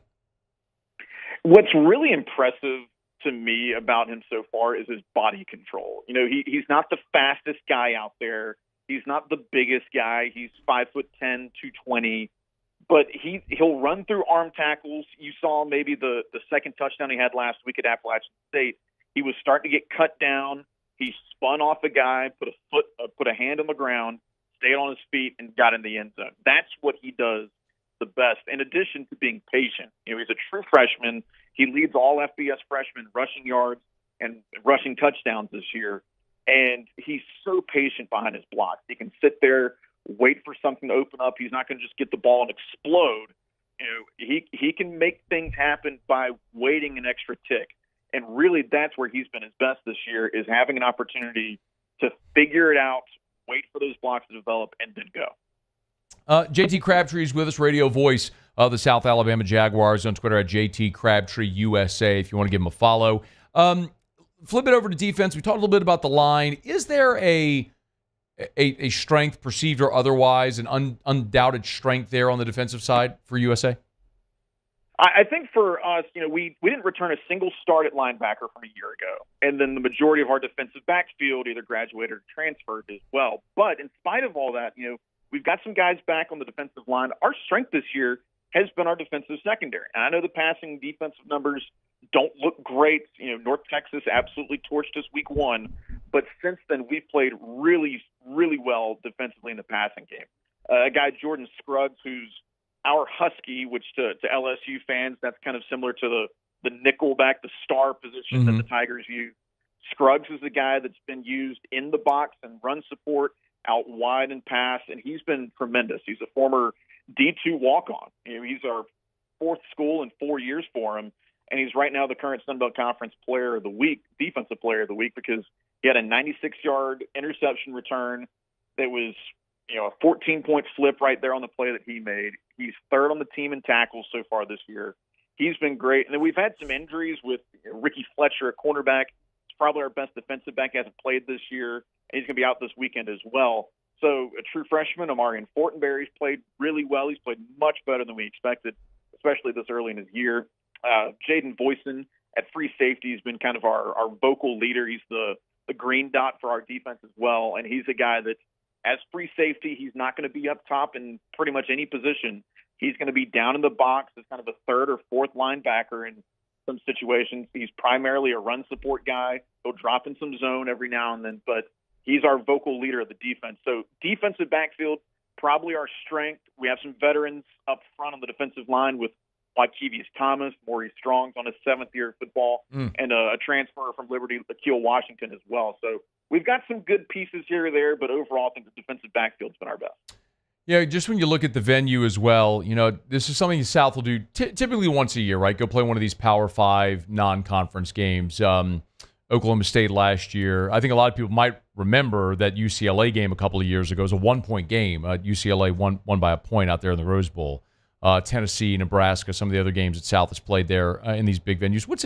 How typically does the program or this team approach the opportunity to go play in one of these games against a Power 5 in their building?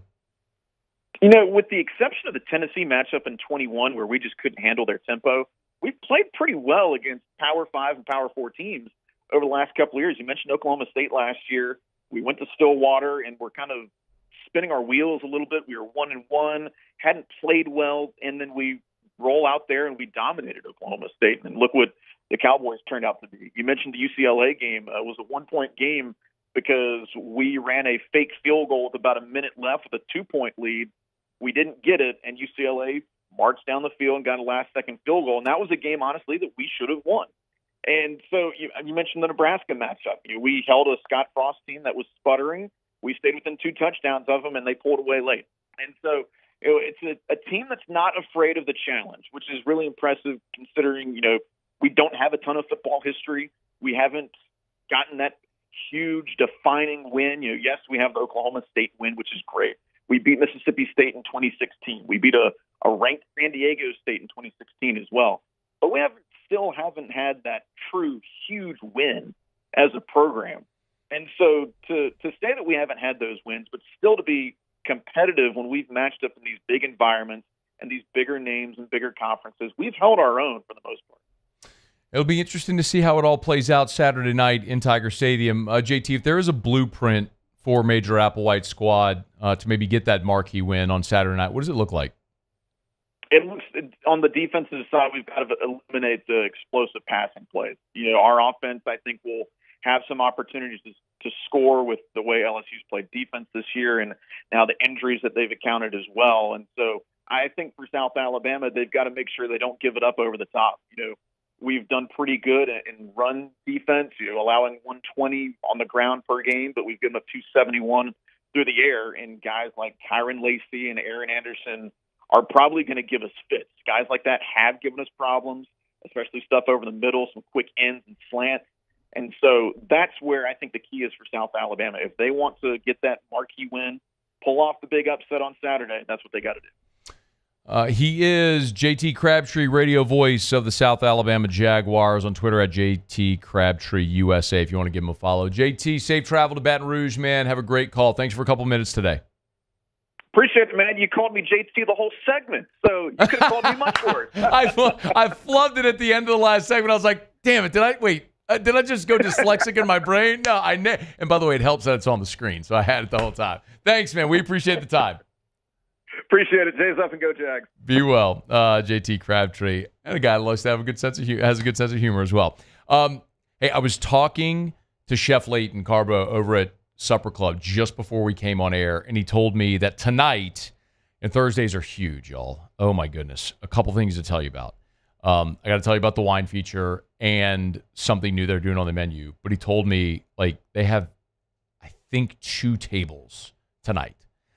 So if you're interested in dinner, you can still get a table at Supper Club tonight.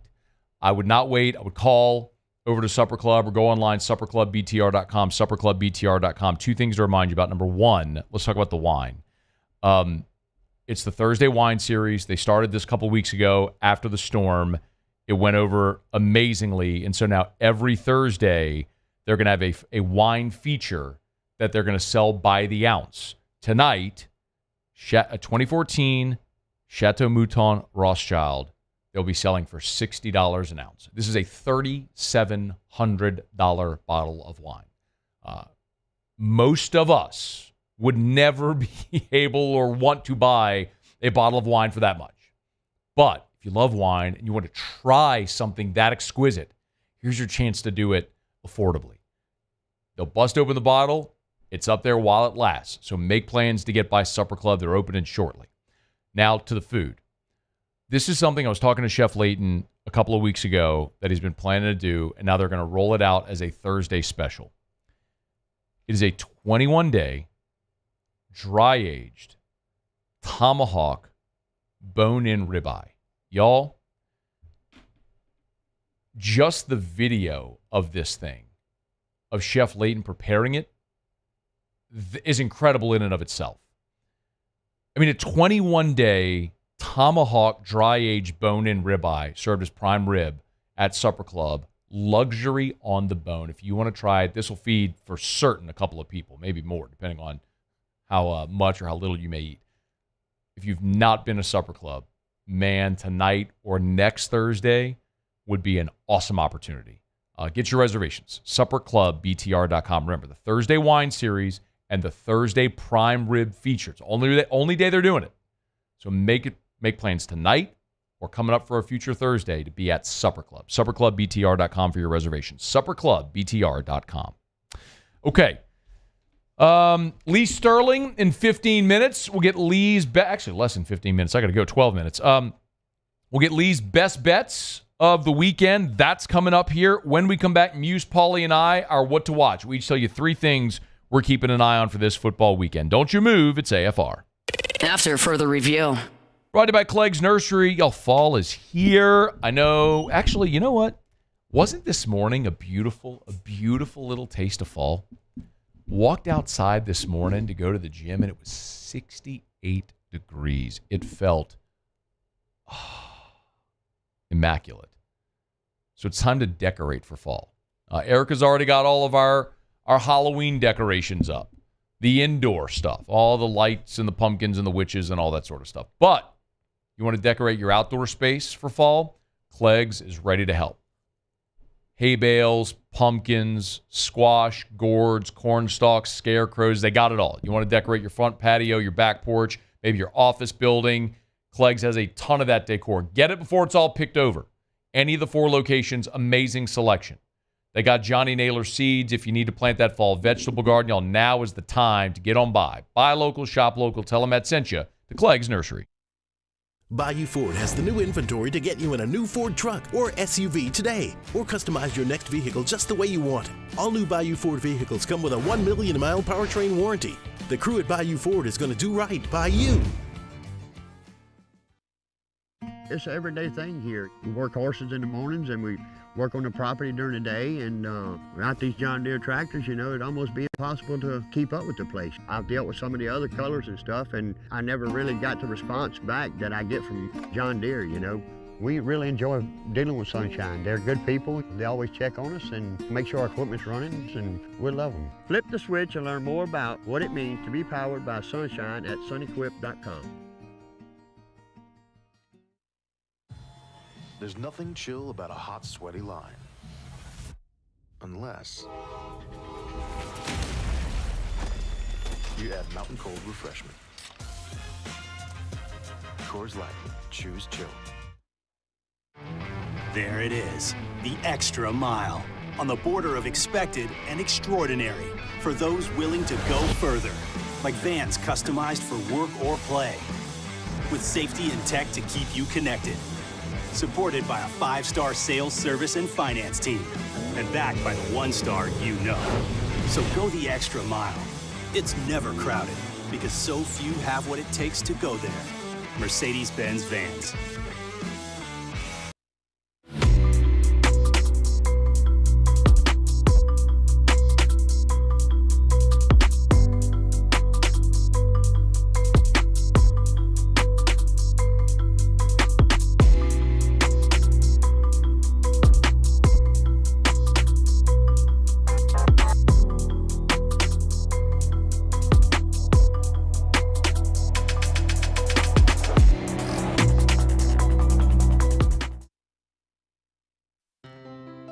When it comes to ending cancer, we push forward, always working together for you.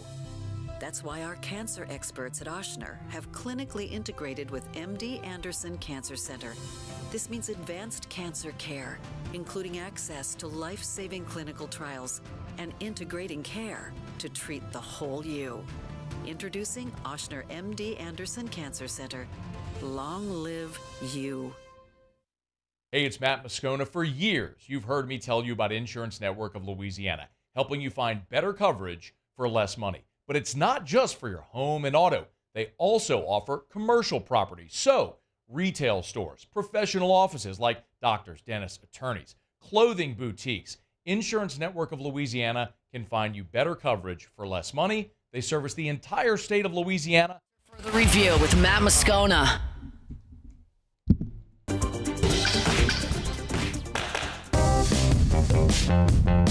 Breaking news, Muse got married. Is that what the breaking news sounder was for? No, stop that. I did not get married. I did not get married. Is that what the breaking news sounder was for? That is not. Paulie, did he break a little news? I did not. Or is it 4:36 and maybe that explains what just happened? That might explain it. Just had the trash ranger spot that said, "Are you sick of your wife yelling at you when you forget to bring out the trash?" Muse goes, "Yep." Like, looked at him like, "Something we don't know, dog?" No. Or is it 4:36 and you just went to an alternate reality 16 minutes ago? That didn't happen either. The buttons are just right next to each other, and the buttons are right next to each other. Excuse. By the way, one of the questions we had on Fantasy Blitz from Leslie was asked about Hill and the Emperor of Empty Yards.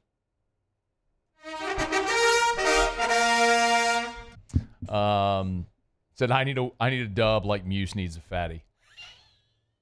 Wow, Leslie, you must not need a win that bad. Woo! That's right, because you just had one. No, that's 4:37.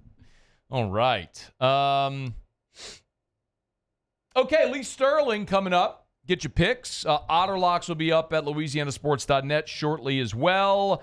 Right now, heading into the football weekend, let's do what to watch. Here's what we're watching this football weekend. All right, Mussolini, start us off. All right, man, let's start in the Big 12, shall we? We've kind of been talking about this conference race a lot. You got Oklahoma State, K-State this weekend in the Little Apple. One of these teams is going to fall to 0-2 in the Big 12 and fall not out of the race, but very, very far behind in the race. Curious to see which one they are. Both coming off of a loss, too. Should be an interesting matchup.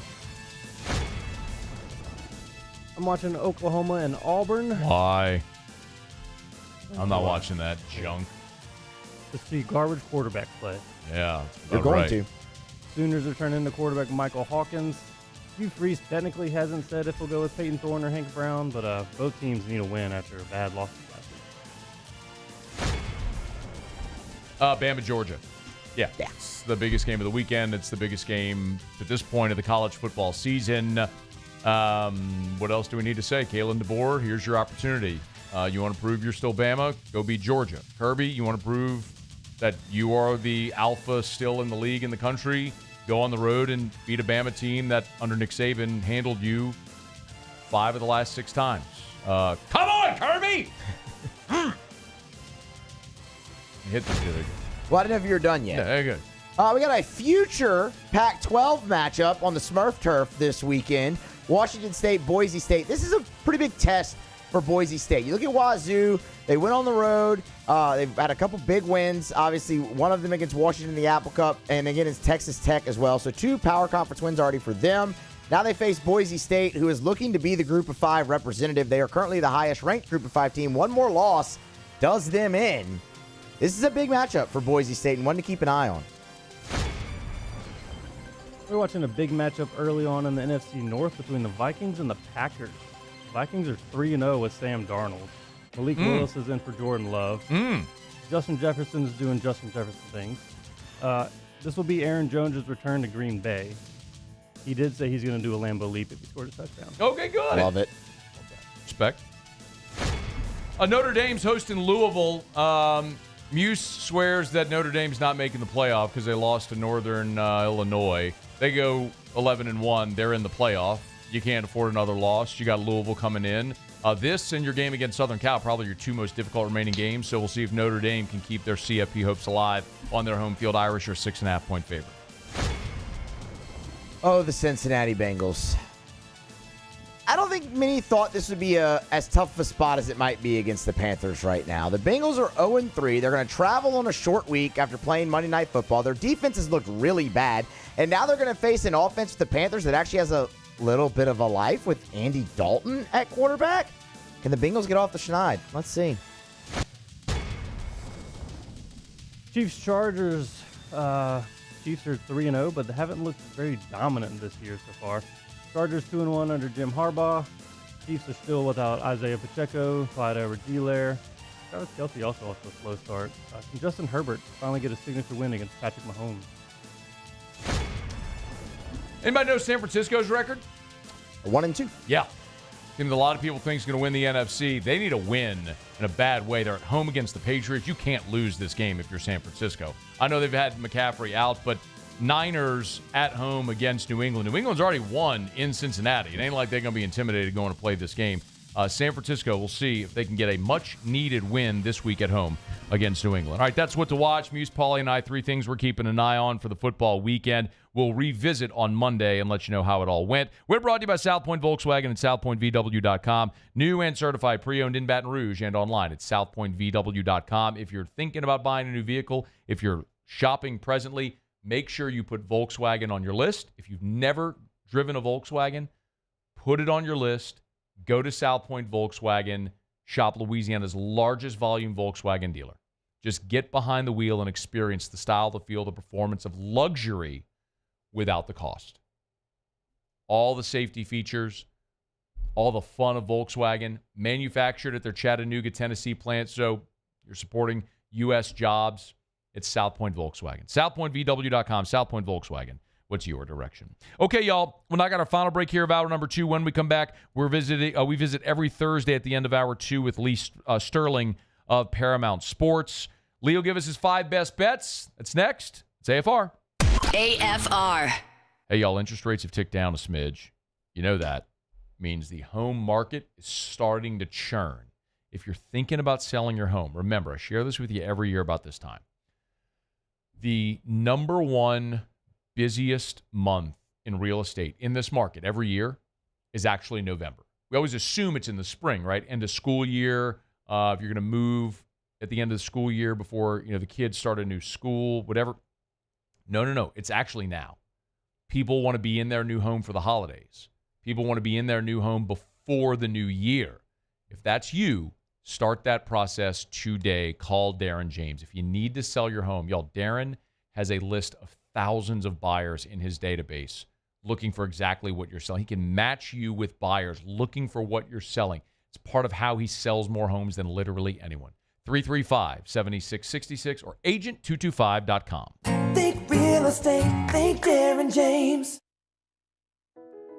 I've been doing business with Luba for 25 years. They're dependable, trustworthy. It's just the attention to detail with our clients. Our folks have years and years of experience. They're highly trained professionals, but many companies have that asset. What I'd like to think makes Luba a bit different is that we use those talents in a way that truly is dedicated to serving the needs of the folks who depend on us.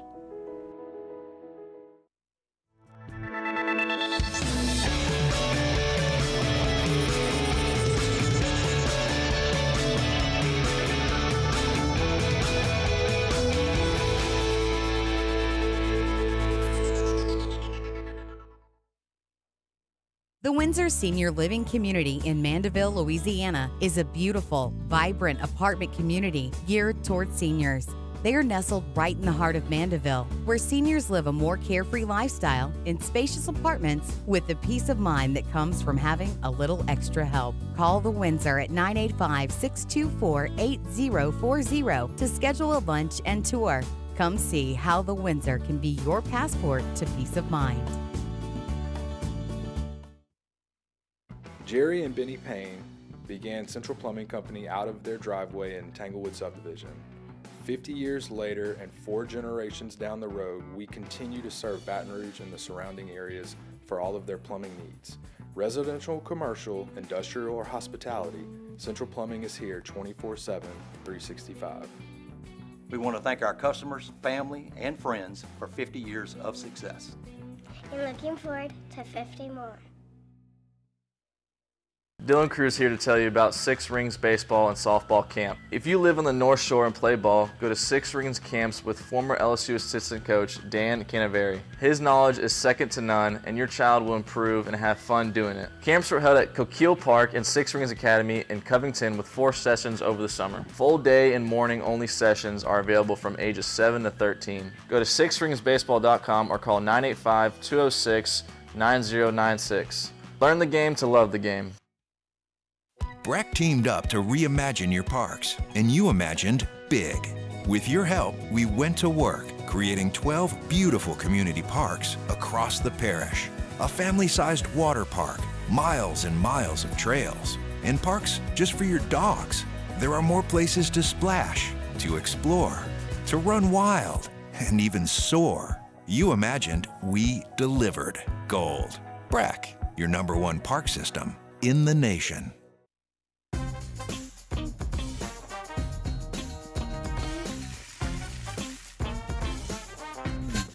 After further review with Matt Moscona. All right, let's get right to it. Wrapping up hour 2. Lee Sterling is here, ParamountSports.com. Get him on Twitter, X at Paramount Sports. We knock around 5 of the biggest games of the weekend. How are you, Lee?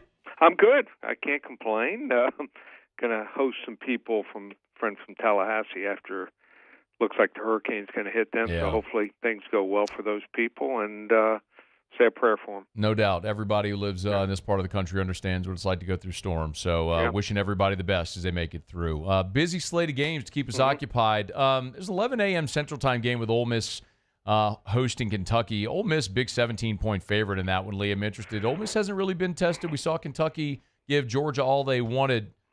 Too many points? What do we think? You know, at first I thought it was going to be a little bit less. I thought it would be 14.5, 15. And Kentucky's played well on defense so far, especially their pass D. They've not given up more than 166 passing yards in a game, but all 4 games were at home.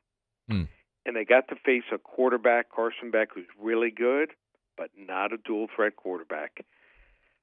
I think we're going to see Ole Miss quarterback Jackson Dart run some more now that the games are going to matter.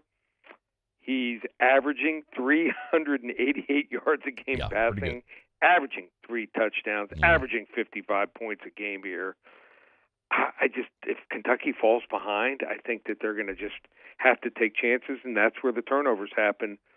Blowout special. Ole Miss 48-14. What about Georgia-Bama? People forgotten how good Georgia was week 1 against Clemson, sort of blinded a little bit maybe by that Kentucky game?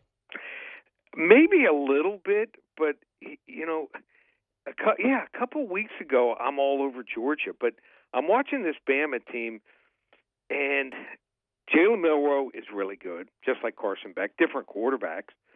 Georgia uses like 5 or 6 running backs. They just mix and match there, whereas Alabama goes with 2 guys, Jam Miller and Justice Haynes. This game might come down to one play, and if it does, I think Ryan Williams is the guy that can make the play. Never thought I'd say that about a 17-year-old who reclassified, should still be in high school. In his 10 catches, 4 touchdowns, he just gets separation and makes plays. And Dominic Lovett is fine. They thought that was going to be the guy to take over in clutch situations for Ladd McConkey and Brock Bowers. He's good, 9 catches, but has not gotten to the end zone yet. And when 2 top 5 teams match up 17 of the 27 times, it's been the home team here. Tough game, tough game, but I'll take Alabama. Wrong team favored, 27-24. All right, Lee's going Bama. A lot of sharps on Bama. I don't see it, Lee. Maybe I could be wrong. Here's what I'm going to do. Yeah. I mean, for the show, I'm probably not going to bet the game before it starts. I will probably bet the game live after I watch a quarter or so. Yeah, smart. Yeah. One more college game. Let me get your thoughts on LSU and South Alabama. Tigers are 0-4 against the spread, man. It feels like point spread value here, Vegas and the odds makers just haven't quite figured LSU out yet. I've never seen more teams that people thought were either potential top 25 teams or teams better than average in their conference that are sitting at 0-3-1, 0-3, 0-4 against the spread. Never seen more teams sitting at like 4-0 that have surprised people in how good they are. They obviously have not played up to their potential. Sun Belt road dogs, and even sometimes South Alabama themselves, have been known to do their share of damage versus Power 4 or Power 5 home favorites. They're not going to score 87 like they did 2 games ago. They're not going to score 48 like they did against App State. But they could give them some problems. This kid, Gio Lopez, is a dual-threat quarterback, and without Harold Perkins, they just keep losing guys. And we're looking at this roster. It's just nothing special. They should have come out with more fire in the first half. Another tough game, but I can see LSU winning 42-24 and South Alabama covering. I want to get to a couple of NFL picks. By the way, you do have a free play tonight for Dallas and the Giants. Tell people about it over at Paramount Sports. They can just call 800-400-9741. We'll give them the game for free. Again, the number. Don't normally give away a Thursday night big NFL game, but they want to get it, 800-400-9741. It's that easy. You can go to ParamountSports.com as well. He's on Twitter at Paramount Sports. Give Lee Sterling a follow there. Again, 800-400-9741 is the number if you want tonight's game for free. Philly and Tampa, a lot of people interested here because of the NFC South. The NFC South 2 weeks ago, Leo was like, are they actually good? And then everybody falls on their face last week. So Philly, Tampa, what do we think? I think that Tampa's got some problems here. When Vedevate does not play at nose guard, they're a different team. They have to gamble more on defense, and when they fall behind, that's where Baker Mayfield does not do his best work here. So I like Philly. I like the fact that Jalen Hurts can make plays here. They were able to overcome those 2 big turnovers, and so many plays going against them to still win that game. Barkley looks like the best back right now in the NFL. Give me Philly. I think they win this game here 26-20. Everyone here would love to see that. A lot of the Saints keep pace in the division. Divisional game with the Saints, Lee. They're in Atlanta. Virtual pick'em. I think I've seen one, maybe a couple of 2s out there, maybe at 1 right now. Falcons and the Saints. Saints get right this week? Falcons. I think they've got this game circled here. They remember that game last year, 48-17. I said to my wife, they're going to circle this game. They could have just taken a knee. They had that late running touchdown. guys talk about it. I remember from playing, you see it happen all the time here. The league probably owes the Falcons a couple calls after that referee missed that obvious pass interference against the Chiefs in the end zone, that 22-17 escape here. Just think that we're going to see an Atlanta team that has just so many weapons here, and they can really stress you out here. And I'm worried about this New Orleans defense. They knew what was coming. I mean, should have known at least. Yeah, a tight end coming across the field, catches the ball and goes for 50 yards. I like Atlanta, 23-17. It was 61 yards, Lee. It's 61. seared into my brain, man. How the hell with no A.J. Brown and no Devontae Smith on the field? Didn't it seem like he was running like a 6'8" 40? Oh, it was so man. slow. It's like, painful. How in the hell do you let Goddard get? He's the only guy on the field, man. Lee Crazy. Sterling, Paramount Sports. Again, if you want tonight's game, Dallas and New York for free, 800-400-9741, 800-400-9741.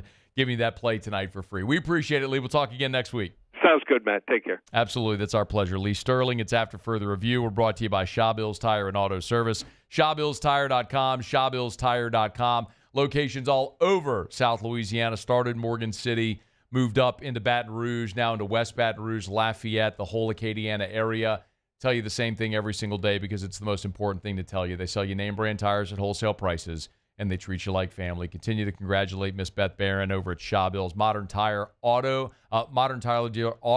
Tire Dealer of the Year. Fired up for them, and that great honor, so well deserved for Miss Beth. Of course, her dad, Mr. Charlie, started Shaw Bills more than 50 years ago, and she's continued that legacy, selling you name brand tires at wholesale prices and treating you like family. That's why they were honored as the Modern Tire Dealer of the Year, Miss Beth Barron over at Shaw Bills Tire and Auto Service. Schedule your service, shop tires. It's all there for you at ShawBillsTire.com. ShawBillsTire.com. Shaw Bills. We keep you rolling. All right, y'all put a button here on hour number 2. We will get to Otter Locks for, no doubt, Jimmy will have a play on Thursday Night Football tonight with the Giants and the Cowboys. See if he's got a play on the college game as well. Waiting to get that game posted up at LouisianaSports.net. As soon as Hunt gets it from Jimmy, it'll be up at the website. I need to refresh to see if it's there. Quite honestly, I just didn't check during that segment. LouisianaSports.net is where the pick will be posted. Jimmy will give it here in about an hour from right now, but if you want it before then, it'll be up at the website. Remember, we got our affiliate link with BetUS, so we'd love it if you'd sports bet and we'd use that link as well. It would help us tremendously. All right, y'all, hour number 3 kicking off. How did Harold Perkins' injury affect his draft status? AFR. Man, I love telling you about Lee Michaels Fine Jewelry. Y'all, we are moving into fall. Before you know it, it'll be Christmas. The holiday season will be here. So many guys pop down on bended knee to pop the question around the holidays. If you're thinking about that, gents, make sure you go to Lee Michaels Fine Jewelry. If you're thinking about buying a diamond, listen, you got a lot of options. First thing you need to know is at Lee Michaels, you are never going to see a man-made or a lab diamond in their case. Every diamond comes from one of the finest diamond mines in the world. Every diamond is hand-inspected by a family member before it goes into the case. You never have to question the authenticity and the quality of the diamond you're buying. That's number one. Of course, also, you're talking about selection. You could go to one of the big box stores, but you're going to get cookie-cutter selection, and it's going to be impersonal. You can go to a boutique, but the selection isn't going to be as good, and the prices are going to be higher. Lee Michaels is that perfect, just right place to go. Lee Michaels Fine Jewelry. Bayou Chrysler Dodge Jeep Ram has back-to-school savings like $16,000 off 25 Ram 1500 trucks. We're open for business in our beautiful new showroom and taking $16,000 off. All new Bayou vehicles come with a complimentary extended warranty. The crew at Bayou Automotive is going to do right by you.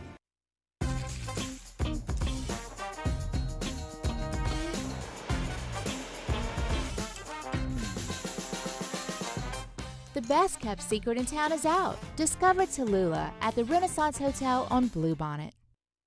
Gulf Coast Bank and Trust is giving our customers the power to bank anywhere, anytime during this challenging event. And we're right there with you. Our mobile banking app is a smart way to manage your money and time. Gulf Coast Bank and Trust, the bank that cares about you. It's no secret. The best oysters in Baton Rouge are at Jolie Pearl Oyster Bar. Enjoy mouth-watering South Louisiana flavor and oysters from all over the country. And don't forget our nightly drink specials.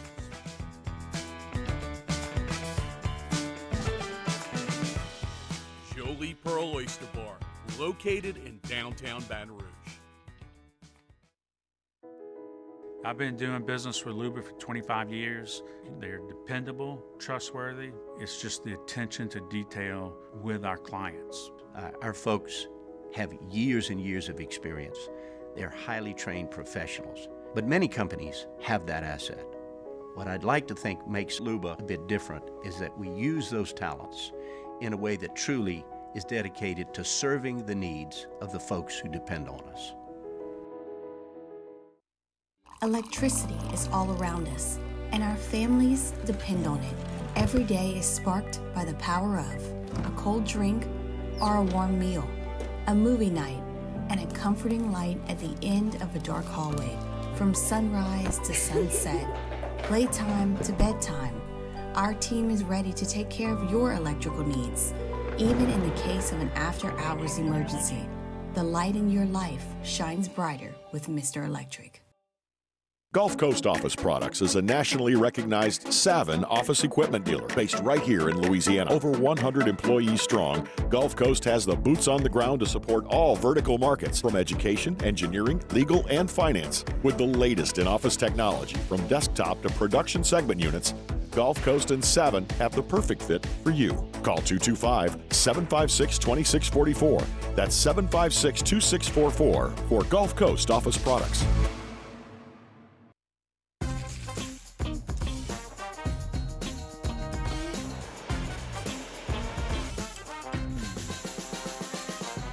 The best kept secret in town is out. Discover Tallulah at the Renaissance Hotel on Bluebonnet.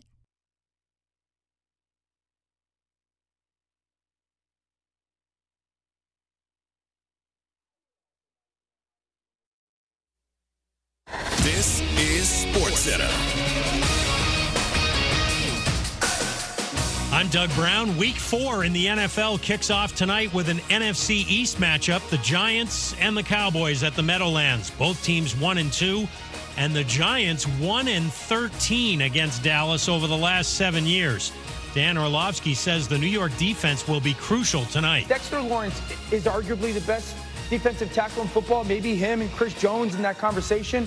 This game, when the Cowboys are on offense, will come down to can they get CeeDee Lamb the ball early, and then how they handle Dexter Lawrence on the interior with a rookie at center. Dan Orlovsky on Get Up. Dolphins coach Mike McDaniel says it's too early to name his starting quarterback for Monday night's game against the Titans. Skylar Thompson started last week but left with a rib injury. Texas Longhorns coach Steve Sarkisian says he'll decide tomorrow on a starting quarterback for Saturday's game against Mississippi State. Quinn Ewers is still recovering from an oblique strain. Arch Manning made his first career start last week. ESPN Radio is presented by Progressive Insurance. Looking for a career you'll love with flexibility, great pay and benefits, and one of the country's top workplaces? Come join their growing team. Go to progressive.com/careers and apply online today. Matt Moscona. I'm very important. After further review. Say it one more time. After further review with Matt Moscona. And here we go. Live from the Mercedes-Benz of Baton Rouge studio. Let's ride!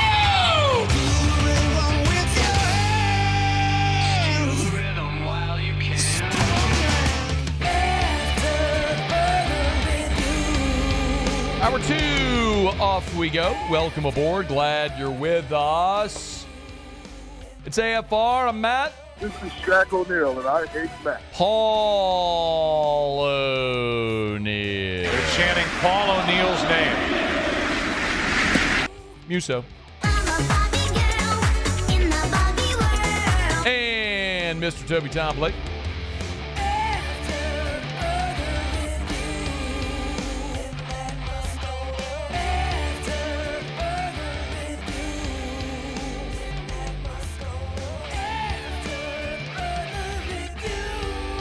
All right, we're here. Glad you are as well. Get out there and make it a good one. 5 o'clock quitting time. Glad you're driving home with us. Mike Triplett here in 15 minutes from right now. We're looking forward to that. We'll get to Auto Locks. So Jimmy's Auto Locks are posted. So if you want Jimmy's pick for tonight's game on Thursday Night Football. It's up at LouisianaSports.net. Just go to the sports betting. I think it's on the homepage, but also go to the sports betting page. You'll also find our affiliate link there for BetUS. If you're going to wager, we'd encourage you to use that link. Would help us out tremendously. So that's right there on the it'll be embedded in the OtterLocks post, but also on the sports betting page. You'll see it on the right side. We'd appreciate it. Okay. One of the big questions we've gotten since last week with Harold Perkins' injury is with that injury, how much does that affect Harold Perkins' draft stock? Could he potentially be a guy that elects to return after that injury? Brian Kelly on Monday was asked that question when he met with reporters, and about whether or not Perkins would. I think the way it was asked, I think it was maybe Brett Martell from the AP who asked the question. I think the way he phrased it was, could you say anything to maybe quell or dissuade the notion that Harold Perkins would still be going pro? Brian Kelly should have interrupted the question. Here's what he said. Oh, I don't think any of those decisions are made. Way too soon for him to, or his family, to have made any kind of declaration whether this is his last game or not. I think they're just trying to get a hold of the surgery and the rehab associated with it. He'll take all that into consideration, and then when it's time to make a decision, he'll make a decision. Certainly he has plenty of time before he has to make that decision. Yeah, I wonder if it might change. Well, certainly it would have changed if this was later in the year. I mean, if Perkins went on to have an amazing year and then got injured late, he may still go. If he struggled throughout the year and was injured late, maybe it's something more along the lines of what we saw with Logan Diggs, who returned to school but entered the transfer portal. Same with John Emery. Because it's early, by the time you have to make that draft declaration, he will have had the surgery and have gone through tons of rehab, might even be running by that point. So that could favor Harold Perkins if he elects to leave. But for what it's worth, Mel Kiper grades Harold Perkins as an off-ball linebacker, by the way. So not an outside linebacker, not an edge guy, an off-the-ball guy, an inside backer. And he rates him as the 6th best off-ball linebacker in this draft class. So no doubt the injury played a role in that, but also the struggles Harold's had making that transition to playing off-ball linebacker. And I think that's really the question that whatever NFL team takes him is going to have to answer. Let me give you an NFL analogy, something that I think we could all agree is analogous because of what we've watched. The New Orleans Saints watched Zach Bond be a really good edge rusher at the University of Wisconsin. He had some pre-draft issues, which caused his stock to drop. The Saints ended up taking him in round 3, and he never found a home in New Orleans. He goes to Philly. He's had more tackles through 3 weeks in Philly than he did in any one season during his time in New Orleans. What they're doing defensively fits him. And I think that's what's going to have to happen with Harold. It's going to have to be a team, a defensive coordinator that understands how to use his specific skill set, which is rare. He has a rare skill set, and a guy that can rush off the edge, a guy that can rush up the middle, and a guy that can drop in coverage. So how do you use that guy? It's going to take the right team to figure that out. So Perkins, Kiper has as the 6th best off-ball linebacker in his updated big board. There was a guy who at one point was on the big board of the top 25 overall prospects. Remember, the big board is not a mock draft. It's a ranking of the top prospects in the draft. Only one LSU Tiger on the big board. Not surprisingly, it is Will Campbell, who Kiper has as the 17th best prospect in this year's draft. For what it's worth, before the season started, Kiper had Will Campbell 22nd, so has him having risen 5 spots on his big board. He writes, Campbell started for LSU since 2022, has given up just 1 sack since that first season. He has a big frame, solid footwork, technique, make him an effective pass protector at left tackle. So the 17th overall player on the big board, he has Campbell as the 2nd best left tackle or 2nd best offensive tackle. For what it's worth, he's got Emory Jones as the 5th best offensive tackle. So both of those play LSU players pretty highly there at offensive tackle. The other players on the big board for Kiper, there's 3 others. The one that I think is the most intriguing is Garrett Nussmeier. This is going to be so imperative for what happens to LSU in 2025 is what Nussmeier does. And in this version of the big board, Kiper has Garrett Nussmeier the 8th best quarterback in this draft. Now, I'll grant you I'm biased. That feels low. Shedeur Sanders, Carson Beck, Quinn Ewers, Cam Ward, Jalen Milroe, Drew Aller, Jackson Dart, then Garrett Nussmeier, followed by Miller Moss and Will Howard. For what it's worth, in this most recent draft, the spring 2024 draft, the 8th quarterback taken was Jordan Travis, who went 171st overall, round 5 to the Jets. If Garrett Nussmeier goes through this season, and the feedback he gets back from the draft is you're a day 3 guy, my guess is he comes back. He comes back and plays the 5th year and tries to do what Daniels did, what Burrow did, what Mettenberger did, which was go from a really good quarterback. And, I mean, quite honestly, Nussmeier's having a better 4th year, better first year as a starter at LSU than any of the guys I just mentioned. What Nuss has done through the first month is better than what Daniels did in 22, what Burrow did in 18, what Mettenberger did in 2012. So he may even have a higher ceiling, as crazy as that sounds, given how he's done so far this year. But it's worth filing that away. The biggest surprise to me was where he slotted Mason Taylor among the tight ends. Mason Taylor! Mel Kiper has Mason Taylor the 5th best tight end in this draft. Mason Taylor! Colson Loveland from Michigan, Tyler Warren, Luke Lackey from Iowa, Mitchell Evans from Notre Dame, and then Taylor from LSU, followed by Caden Prieskorn from Ole Miss at 6. Oscar Delp, by the way, at 9, and I told you earlier this week, in the preseason, the coaches had Prieskorn as first-team All-SEC, Delp second-team preseason All-SEC, then it was Taylor third. So he's clearly risen, and I think he's going to continue climbing that board. He's going to set all kinds of receiving records for tight ends this year. And when you look at his physicality and his pedigree, I think he ends up climbing even higher than that. But just a starting point, I suppose. And then the other player who makes his debut is Braden Swinson. Kiper has Braden Swinson among the outside linebackers, and he has him as the 8th best outside linebacker. I think it'll be fascinating to watch as this season goes along if Swinson continues. Look, I don't think he's going to continue at this pace. I mean, he's pacing for 21 sacks. I don't think that's where he's going to land. But if you end up in a double-digit sack season, maybe setting the LSU single-season sack record, which is certainly in sight, he's 5 away from tying it. That's something that very much could be in play.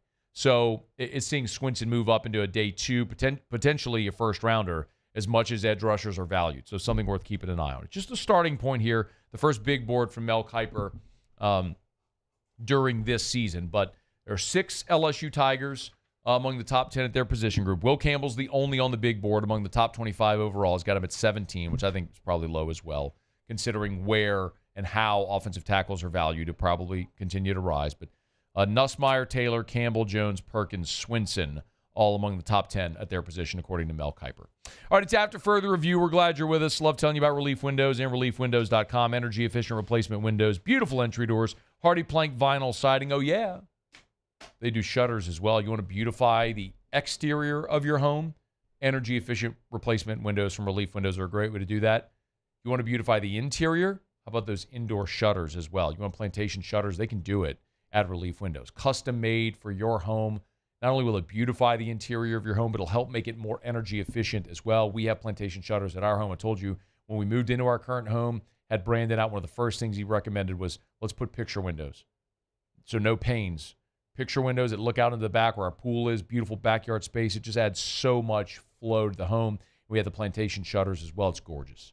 You want to beautify your home, make it more energy efficient, increase your home's resale value, call our friends at Relief Windows. Windows, doors, siding. They do shutters as well. Relief Windows and ReliefWindows.com.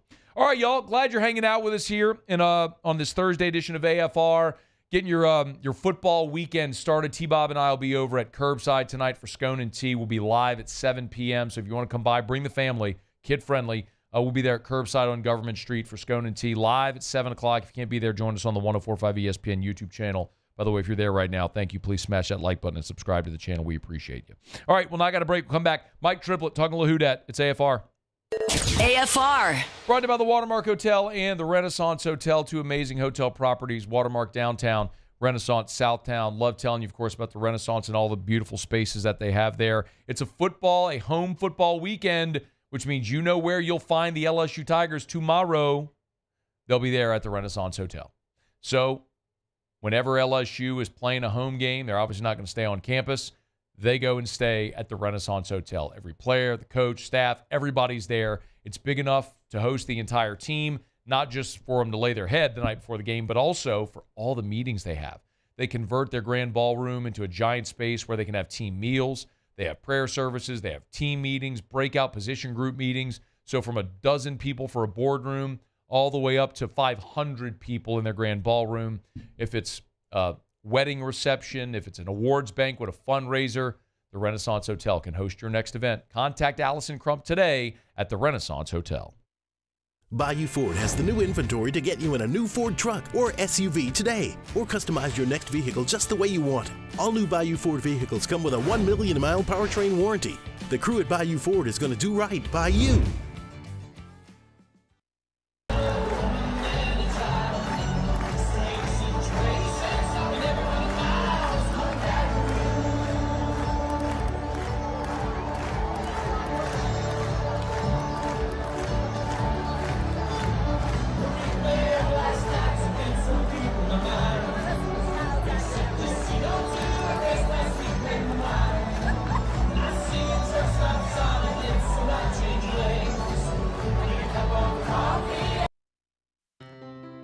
When it comes to ending cancer, we push forward, always working together for you.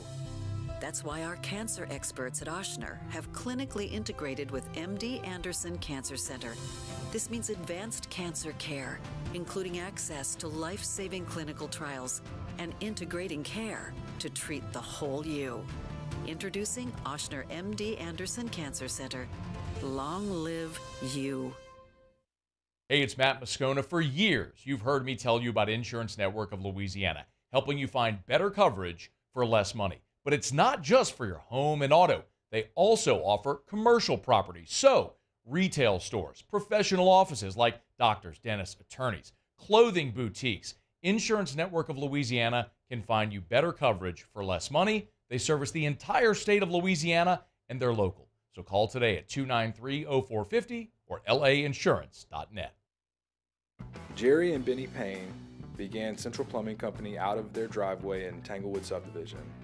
50 years later and 4 generations down the road, we continue to serve Baton Rouge and the surrounding areas for all of their plumbing needs. Residential, commercial, industrial, or hospitality, Central Plumbing is here 24/7, 365. We want to thank our customers, family, and friends for 50 years of success. And looking forward to 50 more. Dylan Cruz here to tell you about Six Rings Baseball and Softball Camp. If you live on the North Shore and play ball, go to Six Rings Camps with former LSU assistant coach Dan Canaveri. His knowledge is second to none, and your child will improve and have fun doing it. Camps were held at Coquille Park and Six Rings Academy in Covington with 4 sessions over the summer. Full day and morning only sessions are available from ages 7 to 13. Go to sixringsbaseball.com or call 985-206-9096. Learn the game to love the game. At Relief Windows, we're more than windows. We're windows, doors, hardy plank, and vinyl siding. But our number one product is always customer satisfaction. After further review with Matt Moscona. Mike! Yeah? New Orleans Saints coverage with some Mad Libs mixed in. Why don't you just go by Mike? It's time to talk black and gold with Mike Triplett of New Orleans Football. Presented by Benny's Car Wash. Family owned and operated since 1951. All right, let's get Mike Triplett, New Orleans Football with us, courtesy of our friends over at Benny's Car Wash. How are you, man? Doing good. How are you?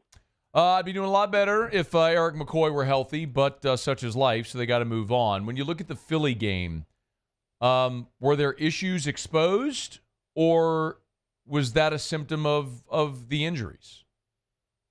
Yeah, a little of both. I mean, it was a shock back to reality, I think. that this team is just going to be a normal team with ups and downs and not a team that can just like float above the clouds all season long. I don't think that means that they unlocked it and now every team can do it.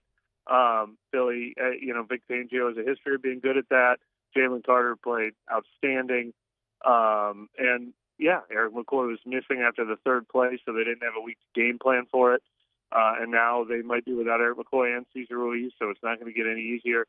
But this offensive line also was always going to be a huge question mark, and it was amazing that they were able to scheme their way around it in weeks 1 and 2 to the high level that they did. But this was a reminder that, no, that is going to continue to be the biggest weakness of this team, and it's going to be a fight every week to work their way around it. Can you shed any light on what's going on with Ruiz and that knee?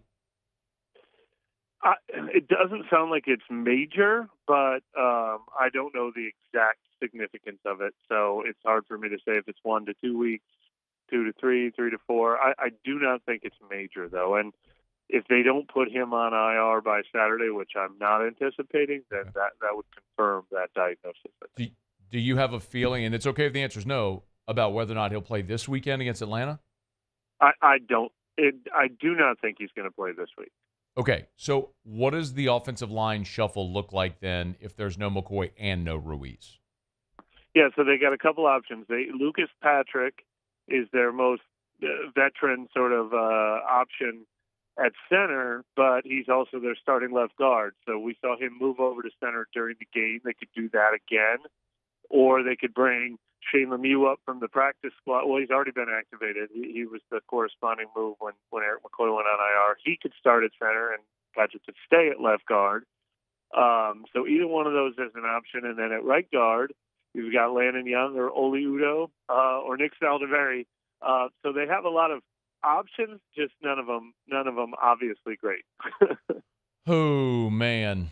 Maybe the saving grace is Atlanta's expected to be without a couple of offensive linemen this week as well. I mean, same thing. Yeah, their center went on IR the same day McCoy went on IR, and their right tackle, Caleb McGarry, is also a big question mark, and that would be the equivalent of losing Ruiz. So they are in the same boat there. Yeah. If we keep it on the offensive side, Mike, they are getting Taysom Hill back. How significant do you think that is this week against Atlanta? I mean, I think it's significant, especially since Alvin Kamara is banged up, even though he returned to practice. And it sounds like he's going to try to play. I don't know if he'll be limited, but, they need other options. Alvin Kamara had 29 touches last week. It's just a ridiculous amount for him. And Jamal Williams hasn't broken through, even in these games where the offense is lighting it up. Kendry Miller's not ready for at least another week. So you really need him. And then, obviously, that's just Taysom Hill as a part of the run game. Taysom Hill has the distraction that defenses have to worry about where he's lined up and all the things you can do with him and motion him and everything. Obviously that's great. I mean, can he do that if the blocking is not great? I don't know, but, it would have been nice to have him on 3rd and 1 or 4th and 1 last week. That's for sure. Golly. Did you have a feeling on that decision? Yeah, we talked about it in the press box. We talked about it before, we had a whole quarter break because it was the first play of the fourth quarter to discuss the pros and cons of it. And of course, you had to think, take the points. It's 3-0, and you can't. Your offense sucks so bad in this game, you can't count on them to get a yard. So sure, I totally understand everyone who felt that way. Go up 6-0. But I have always been, even when coaches go for it from their own 25-yard line on 4th and 1, I have always been if you can't get a yard, what are we even talking about here? Like, trying to fake your way to a win? Like, what could happen later in the game that is easier than getting a yard? You need your defense to get stops. You need your offense to go all the way down the field and get another field. You need 1 yard. If you're going to tell somebody, no, it's impossible to get a yard, then you might as well forfeit the game. Well, something easier is a chip shot field goal, give you 3 points. Yeah, I was firmly in the camp of take in a defensive game, take the points. What's that? 6-0's not going to win a game. No, it does change the math though late.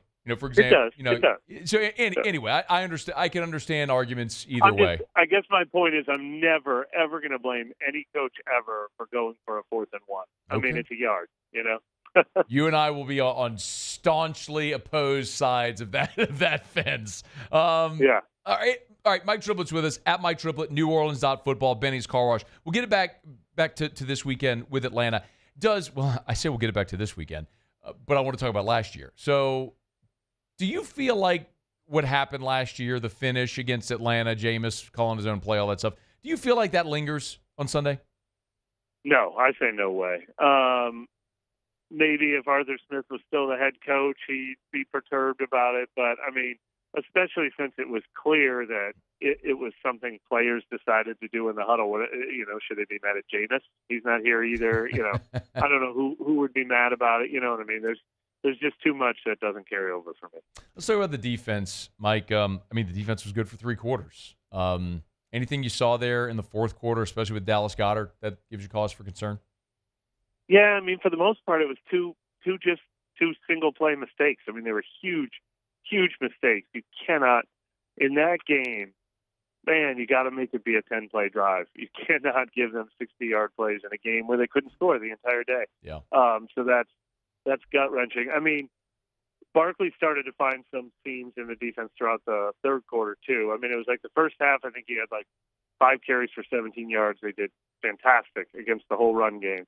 In the third quarter, he was starting to hit them for 8 yards here, 9 yards here. They were starting to move the ball. So he saw, all right, they're getting run down a little bit by him. And then he finally broke through for the 65-yard run in the fourth quarter. But in general, I think that's the toughest run game they're going to face all year, the Hurts-Barkley combo. And it felt like they were doing a good job if they could have just held on to prevent one 65-yard run. And then obviously the Goddard play was just a huge mistake by a player. They were double covering the guy that did it. They were aware he was the guy to be careful of. And the safety who was double covering ran into the cornerback in the middle of the field, and then knocked the cornerback who was following him out of the play. It was 2 just colossal mistake plays. But those can happen. We didn't. I can't remember if I said it on your show. I think I did say it on your show last week when you were like, any other concerns? I'm like, yeah, they gave up a 61-yard touchdown pass to CeeDee Lamb. Yeah. We'd be dwelling on that in a different game, and it became like oh, yeah, I forgot that happened. Yeah. Moment. You did. They do happen.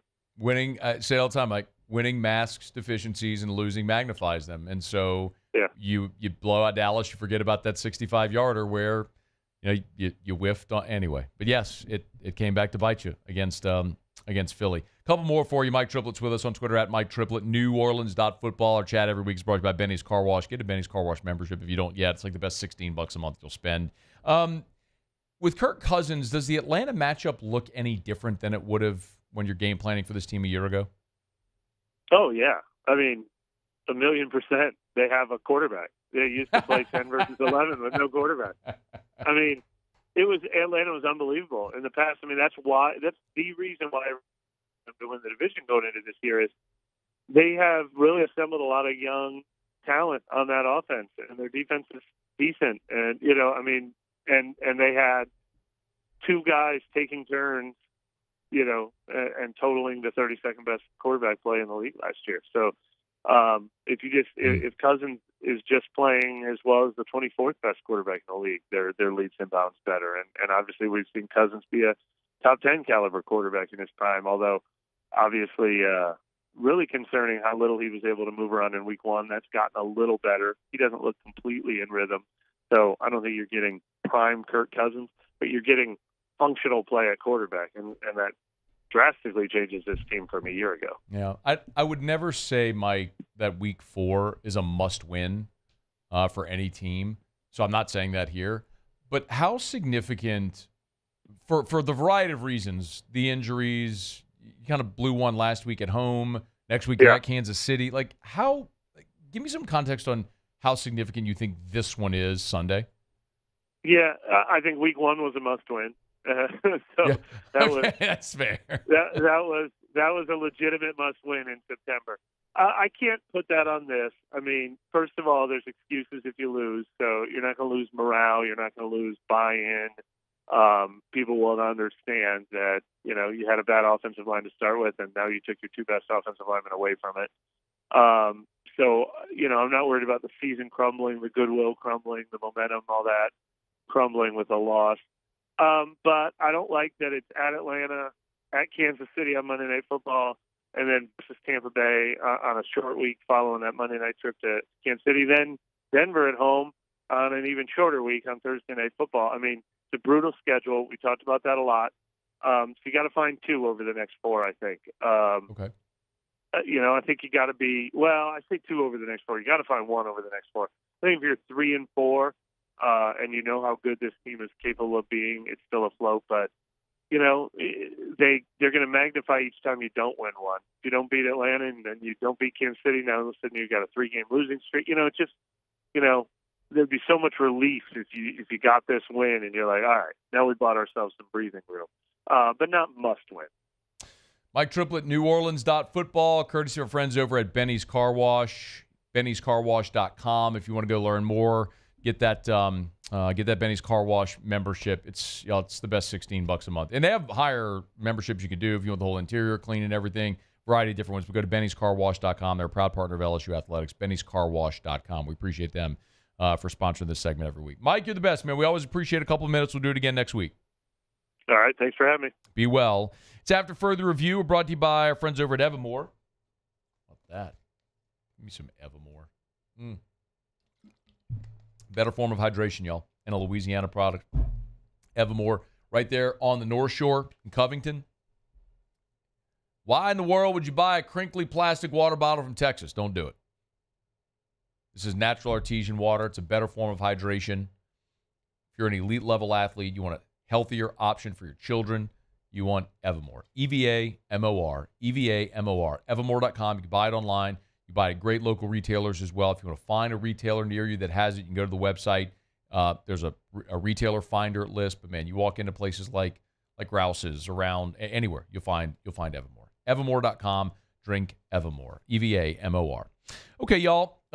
It's After Further Review. Again, Jimmy will be here in 15 minutes for Otter Locks. If you want Otter's pick now, you can get it. Otter Locks is up at LouisianaSports.net. Just go to the sports betting page. Look at the tabs at the top or on the drop down. You'll see it. You'll see Otter Locks right there. It's where it'll be posted every single day before Jimmy's on the show. But if you're riding around, you can't get to the website, no worries. You can get it right here live in the final segment of the show every single day. LouisianaSports.net. Otter Locks is coming up. Okay, quick break. Come back. Give you a thumbnail on tonight's game with Dallas and New York. We'll get some of your calls, texts, emails, and tweets as well. Don't you move. It's AFR.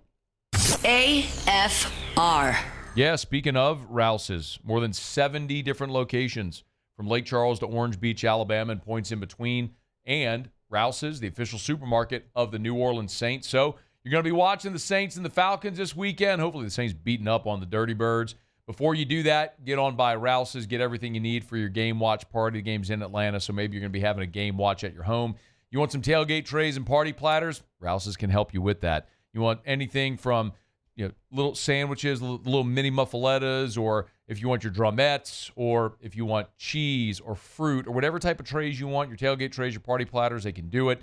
Or, you want a platter of ribs for a tailgate or for a game watch party, they can help you with any of that stuff. It's Rouse's, the official supermarket of the New Orleans Saints.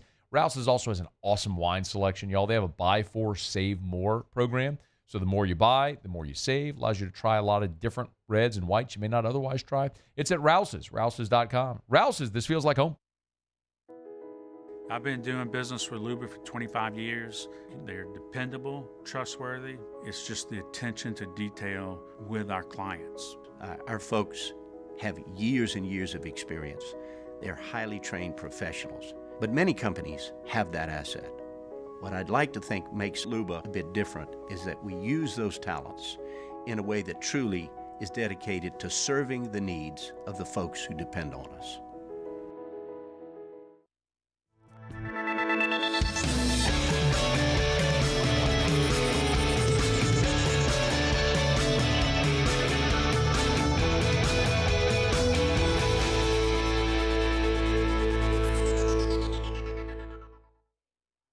Electricity is all around us, and our families depend on it. Every day is sparked by the power of a cold drink or a warm meal, a movie night, and a comforting light at the end of a dark hallway. From sunrise to sunset, playtime to bedtime, our team is ready to take care of your electrical needs, even in the case of an after-hours emergency. the light in your life shines brighter with Mr. Electric.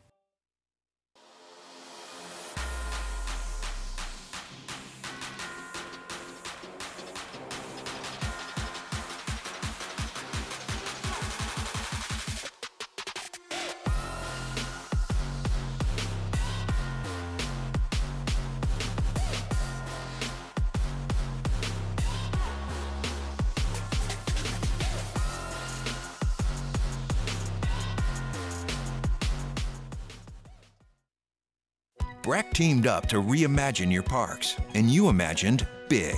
With your help, we went to work, creating 12 beautiful community parks across the parish. A family-sized water park, miles and miles of trails, and parks just for your dogs. There are more places to splash, to explore, to run wild, and even soar. You imagined, we delivered. Gold. Breck, your #1 park system in the nation. There it is, the extra mile, on the border of expected and extraordinary for those willing to go further, like vans customized for work or play, with safety and tech to keep you connected, supported by a 5-star sales, service, and finance team, and backed by the 1-star you know. So go the extra mile. It's never crowded, because so few have what it takes to go there. Mercedes-Benz Vans. At Relief Windows, we're more than windows. We're windows, doors, party plank, and vinyl siding. But our #1 product is always customer satisfaction. After further review with Matt Moscona. Yeah, again, I think he's confident in his skill set. I'm confident in his skill set. We spent a lot of time with him leading up to the draft, and then you really get to know him throughout OTAs and the mini camps and training camp, which he, excelled in those areas. I have a lot of confidence in him, so I think we target him a fair amount. But I think he's earned that. He's earned the right to have those opportunities. And look, one game it might, I don't know what he's had, 30 the past 2 weeks, I think. But there'll be adjustments throughout a game where things are happening, and everybody's going to have to be dialed in. But his mindset, he's a competitive young man. He's just a football player. Brian Daboll on Malik Neighbors. In his first professional game, Malik Neighbors was targeted 7 times. He caught 5 of his 7 targets. In his second professional game, this was the one at Washington where Malik Neighbors and Jaden Daniels had the jersey swap after. It was Jaden's first win and Malik's first touchdown. He was targeted 18 times. And then last week on the road at Cleveland, a modest 12 targets for Malik Neighbors. So when Brian Daboll says, yeah, we target him a fair amount of time. Yeah, 30 targets in 2 weeks is significant. And it speaks to 2 different things. Obviously, it tells you how good Malik Neighbors is. No doubt. I mean, he's their best player. Throw him the ball a ton. The flip side of it is, it also tells you how bad that offense is when they have nothing else. Would you like some context for targeting Malik Neighbors 30 times in 2 weeks, which, by the way, are 2nd and 3rd ever NFL games? Chris Olave, pretty good in his 3rd season. On this season total in 3 games, 18 targets. No, excuse me. I don't math. 14 targets. 2 in week 1, 6 each the last 2 weeks. Malik Neighbors was targeted more in week 2 than Olave has been in 3 weeks total. Giants are not very good. They're not a very good offensive team. But Malik Neighbors is a spectacular offensive player. So the Cowboys and the Giants, battle of 1 and 2 football teams, playing at the Meadowlands tonight. A 7:15 game on Prime. Jimmy will be here in just a bit to give you Otter Locks, tell you what he's got on that game. If you want to catch it right now, you can over at LouisianaSports.net. Meanwhile, Brian Kelly just met with reporters. There's a couple things I want to get to. I'll remind you about Parish Restoration, kill mold, remove odor, patented non-toxic dry fog treatment. If you have mold or think you might, if you've had water intrusion, chances are somewhere in your walls, in your attic, you got mold. Listen, we live in the mold capital of the world. It's wet and it's humid, breeding ground for mold. You want to get rid of it? Parish Restoration. They'll come in, spray their patented non-toxic dry fog. Again, it's a non-toxic dry fog, meaning it's safe for pets and plants and your family, and it's dry fog, meaning you don't have to worry about it messing up furniture. You're not cutting sheetrock or pulling out carpet, anything like that. If you have odor from water or mold or pet odor or smoke from cigarette smoke or cigar smoke to a fire that might have happened, if you need to get rid of that, they can help. Parish Restoration. Go to parishbuilt.com, parishbuilt.com with a T on the end, parishbuilt.com. Hit the restoration tab. You'll get all the info there. Parishbuilt.com. Do business with someone you know. Parishbuilt.com. Okay. Brian Kelly mentioned a couple things as he met with reporters today. Just a bit ago as the Tigers wrapped up their Thursday practice here game week. So Brian Kelly's final media availability. We'll have his coaches show this evening. But a couple things first and foremost. Chris Hilton probable. So this is the final participation report for the week. Chris Hilton probable for the game. Zy Alexander questionable for the game as well. So I almost hope, well, I don't want to say I hope Zy Alexander doesn't play, but we went through the freshman snaps earlier in the show today, and it's, I've told you my contention is they are intentionally getting the freshmen more playing time. For example, Deshaun Spears in 4 games. These are his snaps: 2, 28, 44, 37. They're intentionally getting him more snaps. Ahmad Bro, 14, 16, 31, 33. Like they're ramping up these freshmen. Well, PJ Woodland's a guy that he had 9 snaps week 1 against USC, 26 against Nichols. Then he didn't play against South Carolina, had just 2 snaps against UCLA. I don't know if Alexander is out, if Woodland gets more run. We'll certainly get more run, but I think it's an opportunity because you know, Zy Alexander is an established commodity. You know what he is. He's in his 5th year of college. I guess 6 if you consider the spring season that they had at the FCS level. But he's been around forever. So Zy Alexander, you know what you're getting.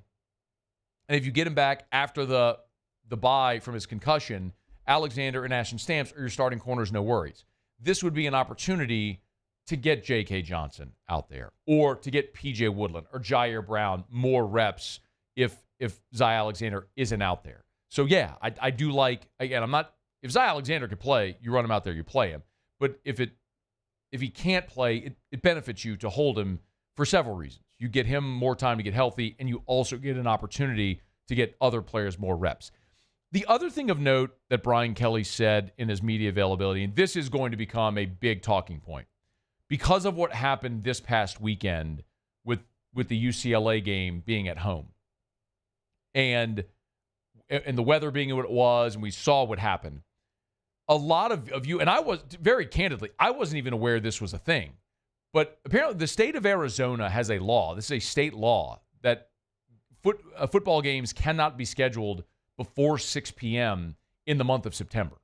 Obviously, you're in the desert. I mean, when you talk about temperatures in the 110, 120 degrees, yes, like that's very dangerous. I mean, I remember I went to watch LSU play the University of Arizona in Tucson back in 2003. It was my senior year at LSU. That was the championship team. They played a game in September in Tucson, and that was a night game.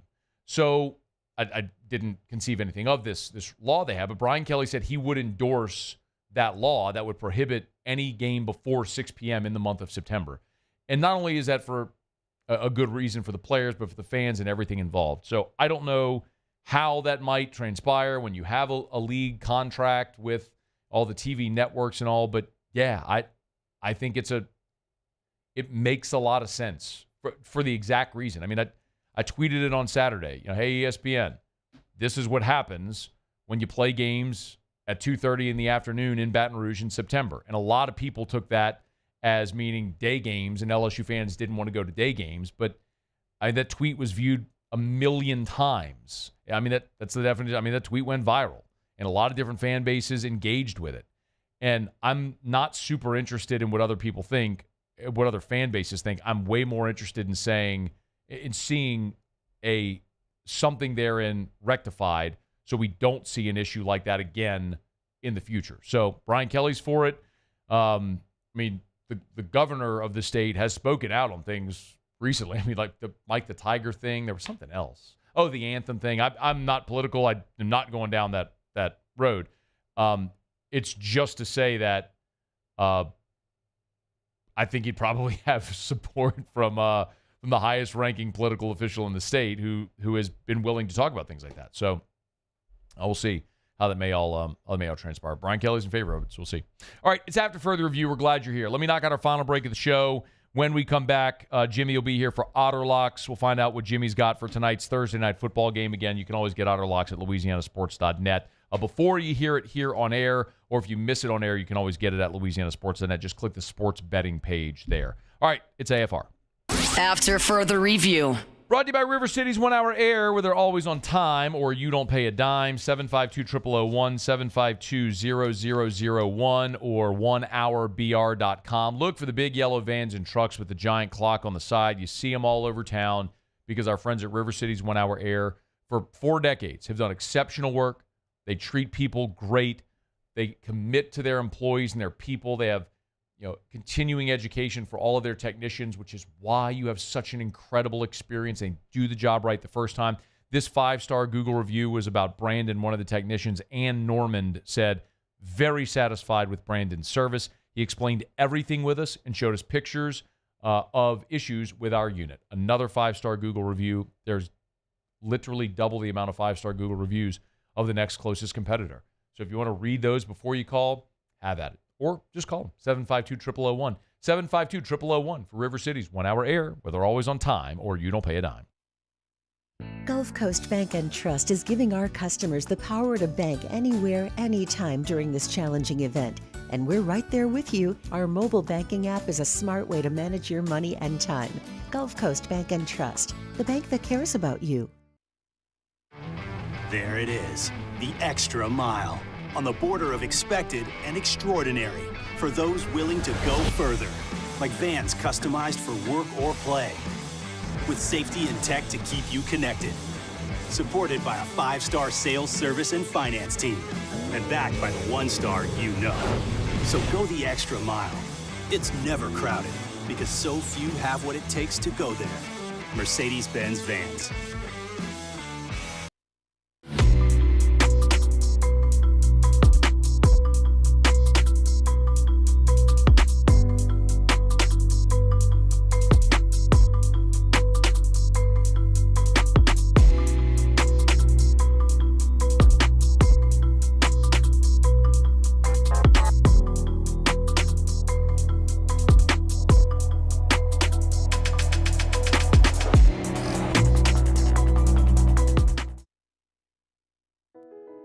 I've been doing business with Luba for 25 years. They're dependable, trustworthy. It's just the attention to detail with our clients. Our folks have years and years of experience. They're highly trained professionals. But many companies have that asset. What I'd like to think makes Luba a bit different is that we use those talents in a way that truly is dedicated to serving the needs of the folks who depend on us. Gulf Coast Office Products is a nationally recognized Savin office equipment dealer based right here in Louisiana. Over 100 employees strong, Gulf Coast has the boots on the ground to support all vertical markets, from education, engineering, legal, and finance. With the latest in office technology, from desktop to production segment units, Gulf Coast and Savin have the perfect fit for you. Call 225-756-2644. That's 756-2644 for Gulf Coast Office Products. When it comes to ending cancer, we push forward, always working together for you. That's why our cancer experts at Ochsner have clinically integrated with MD Anderson Cancer Center. This means advanced cancer care, including access to life-saving clinical trials and integrating care to treat the whole you. Introducing Ochsner MD Anderson Cancer Center. Long live you.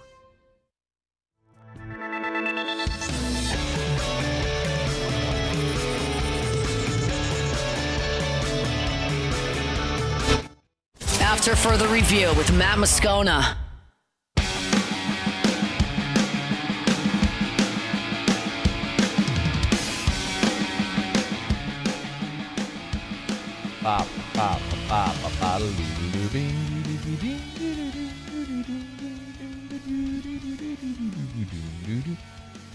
Down the stretch, we come final segment here on a Thursday edition of AFR. Cameron Kemp said no Russ Mitchell this week. No, so apologies for that. Mentioned that to our audience yesterday. So Russ, who joins us every Wednesday, had a family. It was a medical family thing. Everything's okay. He just couldn't join us yesterday, which is totally fine. So Russ will be back with us next week. Remember, you can always email us, tweet us, or text us in the 225-396-4400, 396-4400. Lots of ways you can get involved in the show. We get to auto locks here. I love this. I'm just checking the look at this, man. Just checking the text line. Scott Lumine sent a picture wearing a Parrish construction roofing hat. I would assume he probably went by our office and snagged one. That's great. Shout out. Jamie Rabelais sent a picture of a bottle of Evermore. Shout out. Appreciate that. You're always welcome to send this stuff to me. And then Zachary Berry said, it's crazy how fast you forget what old intro voice guy even sounds like. Yep. Everyone sat there and complained for so long, and you don't even remember it. It wasn't so long. It was about a day. Still get straggler every now and again. Hey, man, what happened to the guy that... We changed it. We put a new coat of paint on the house. It had been 15 years. It was time. Okay, Otter Locks, hit it. Otter Locks. All right, time to win some money. Presented by Lofton Staffing Services. At Lofton, we put people to work. Call us today at 924-0200 or go to lofton.jobs. I think it's safe to say that I won the bet. All right, college and NFL football tonight, fired up for it. The Otters here. You could already gotten his picks up at LouisianaSports.net, but you get him here. All right, Otter, rough night on the diamond, man. Not great. So let's get it back tonight on the gridiron. How you doing, Otter? Doing good, man. Doing fine. Enjoying this beautiful weather, brother. I know, man. Woke up this morning, walked outside. It was 68 degrees. I was like, oh great. Oh, my God. Great. Little hint of Del Mar in South Louisiana, September, baby. Way better than whatever that was in Tiger Stadium on Saturday. Whew. Ain't day games in September. It's going to be a problem in Tiger Stadium. It's just it. I know. Yep. All right, what are we looking at, man? Giants and Dallas. So Dallas desperate, but man, Malik Neighbors is a real story. If it wasn't for Jaden Daniels and his start, he's second choice. We talked about that yesterday for Offensive Rookie of the Year. And, man, Daniel Jones goes to him a lot because he gets open, and he's got a guy finally. And, so Neighbors, especially against zone. So they've also struggled against the rush also. People rebounding, taking Dallas, still 4-1 tickets, Galucci said, at the Rampart in the South Point on Dallas minus the points. I got to take the points at home here. Short week on the road. I mean, I think this line should be 3.5. It's at 6. So we're going to take the Giants plus 6. Okay. I'm looking at 5 at draft. Oh my gosh! Really? So, what, do we take it or no? Yes. All right, Yankees. We don't get on the last few nights. I hope we don't get caught flipping from the don'ts to the pass line here. But anyway, the Orioles have their best pitcher going. Corbin Burns after a little rocky start. About 3 or 4 outing. He's back on now, and Orioles are hot. So we're going to take the Orioles plus the price against Cole for the Yankees in that one, and then a little small pick on Army. So the Temple rolled last week, and as a 6-point dog, they won by 17. But Army has been solid. They're going to be there. I would lay those points in that one. So taking Army minus the points in the college game tonight. All right. So the Giants plus the 5 right now, but you can shop it around, of course, see if you can get a better number. Baltimore, money line play in Major League Baseball, then Army in college football. That's your 3-pack here from the Otter. Hey, you have, I'm sure we'll get all the college picks tomorrow when you all are at Rufino's. But I'm curious, man. I've been asking everybody their thoughts and feelings here on Bama, Georgia. Where are you falling there? Where's Sharps falling there? A lot of people on Alabama. Yeah. Matt Yeoman's released Alabama today. I'm on Alabama. A lot of Kirby Smart's, first of all, they're not quite the roster they've been the last 3 years, okay? And they have been, over that 3-year span, they have been the best roster. But when the lines are 8 or less, Kirby Smart last 5 years is 7-6 straight up. Kalen DeBoer's 8-2 in the last 2 years when the line is 8 points or less. I think Kalen DeBoer is a better game day coach than Kirby. They have more explosive play elements to them with the kid Williams, the 17-year-old, and no Bowers, no McConkey. And it's just, they've got offensive line issues and defensive line. They're very thin, and that's where they're just always, an automatic. So we're going with Alabama with the home crowd in this one. So very similar to the game early in the season last year. Texas last year, Final Four participant. Georgia's probably a Final Four participant this year. Milborough is way more of an accomplished passer this time around than last year. All right, Otter going Bama. I'm gonna be on this island with my silver britches, waving that "hunker down, you hairy dogs" flag. Poor little old Georgia, man. Poor little old Georgia. Ain't nobody want to pick them. Oh, really? Poor Georgia. Actually, no. There's more tickets on Georgia, but I like Alabama. All right. I like Alabama. Yeah. All right, so Otter tomorrow, live at lunch over at Ruffino's for Football Friday. You get all the picks, man. Great weekend for the live at lunch crew for college last week. We'll look forward to it. Keep it rolling. Thank you, Otter. Yep. Bob over at Paul Stone, Chris Moscona, our 3 picks, Bruce Marshall of the goal sheet, and letting you know where all the action is with Troy Macker as well. Cool. All right, Otter, we'll look forward to it. We'll make sure we get those picks up over at LouisianaSports.net as well. Thank you, Otter. Okay. All right, man. Be well. Poor Georgia, Muse. The underdog, Georgia? Poor Georgia. Did Kirby tell the team again this year that people think they're going 7-5? I just got this from Chris Marler over at LouisianaSports.net. Georgia's 8-1 off a bye under Kirby. They won those 8 games by an average of 21.6 points. 17-2 against ranked teams since 2021. 33-4 in true road games under Kirby since 2017. Georgia's allowed 30 points 7 times in the last 85 games. Kirby has 8 wins in revenge games the following regular season, winning an average of 28.8 points per game. Georgia is going to kick the hell out of Alabama on their home field. After further review. Brought to you by First South Farm Credit, FirstSouthLand.com, FirstSouthLand.com. If you're thinking of buying land, your first call should be to First South Farm Credit. Again, go to FirstSouthLand.com. You can start right there at the website. Loans, if you maybe are a member already, you need info, you can get it all right there. Find their locations, more than 40 locations in Louisiana, Mississippi, Alabama, and they can lend you money to help you buy land in any of the contiguous 48. So if you want to buy 20 acres in St. Francisville or 2,000 acres in Montana, First South Farm Credit can help you do that. A lot of people that buy land already own land, so remember, you can use the equity you currently have in your land, roll that into your new property you're looking to purchase, but just start with that call, your first call to First South Farm Credit. First in agriculture, first in land since 1916. FirstSouthLand.com, FirstSouthLand.com. Breck teamed up to reimagine your parks, and you imagined big. With your help, we went to work, creating 12 beautiful community parks across the parish. A family-sized water park, miles and miles of trails, and parks just for your dogs.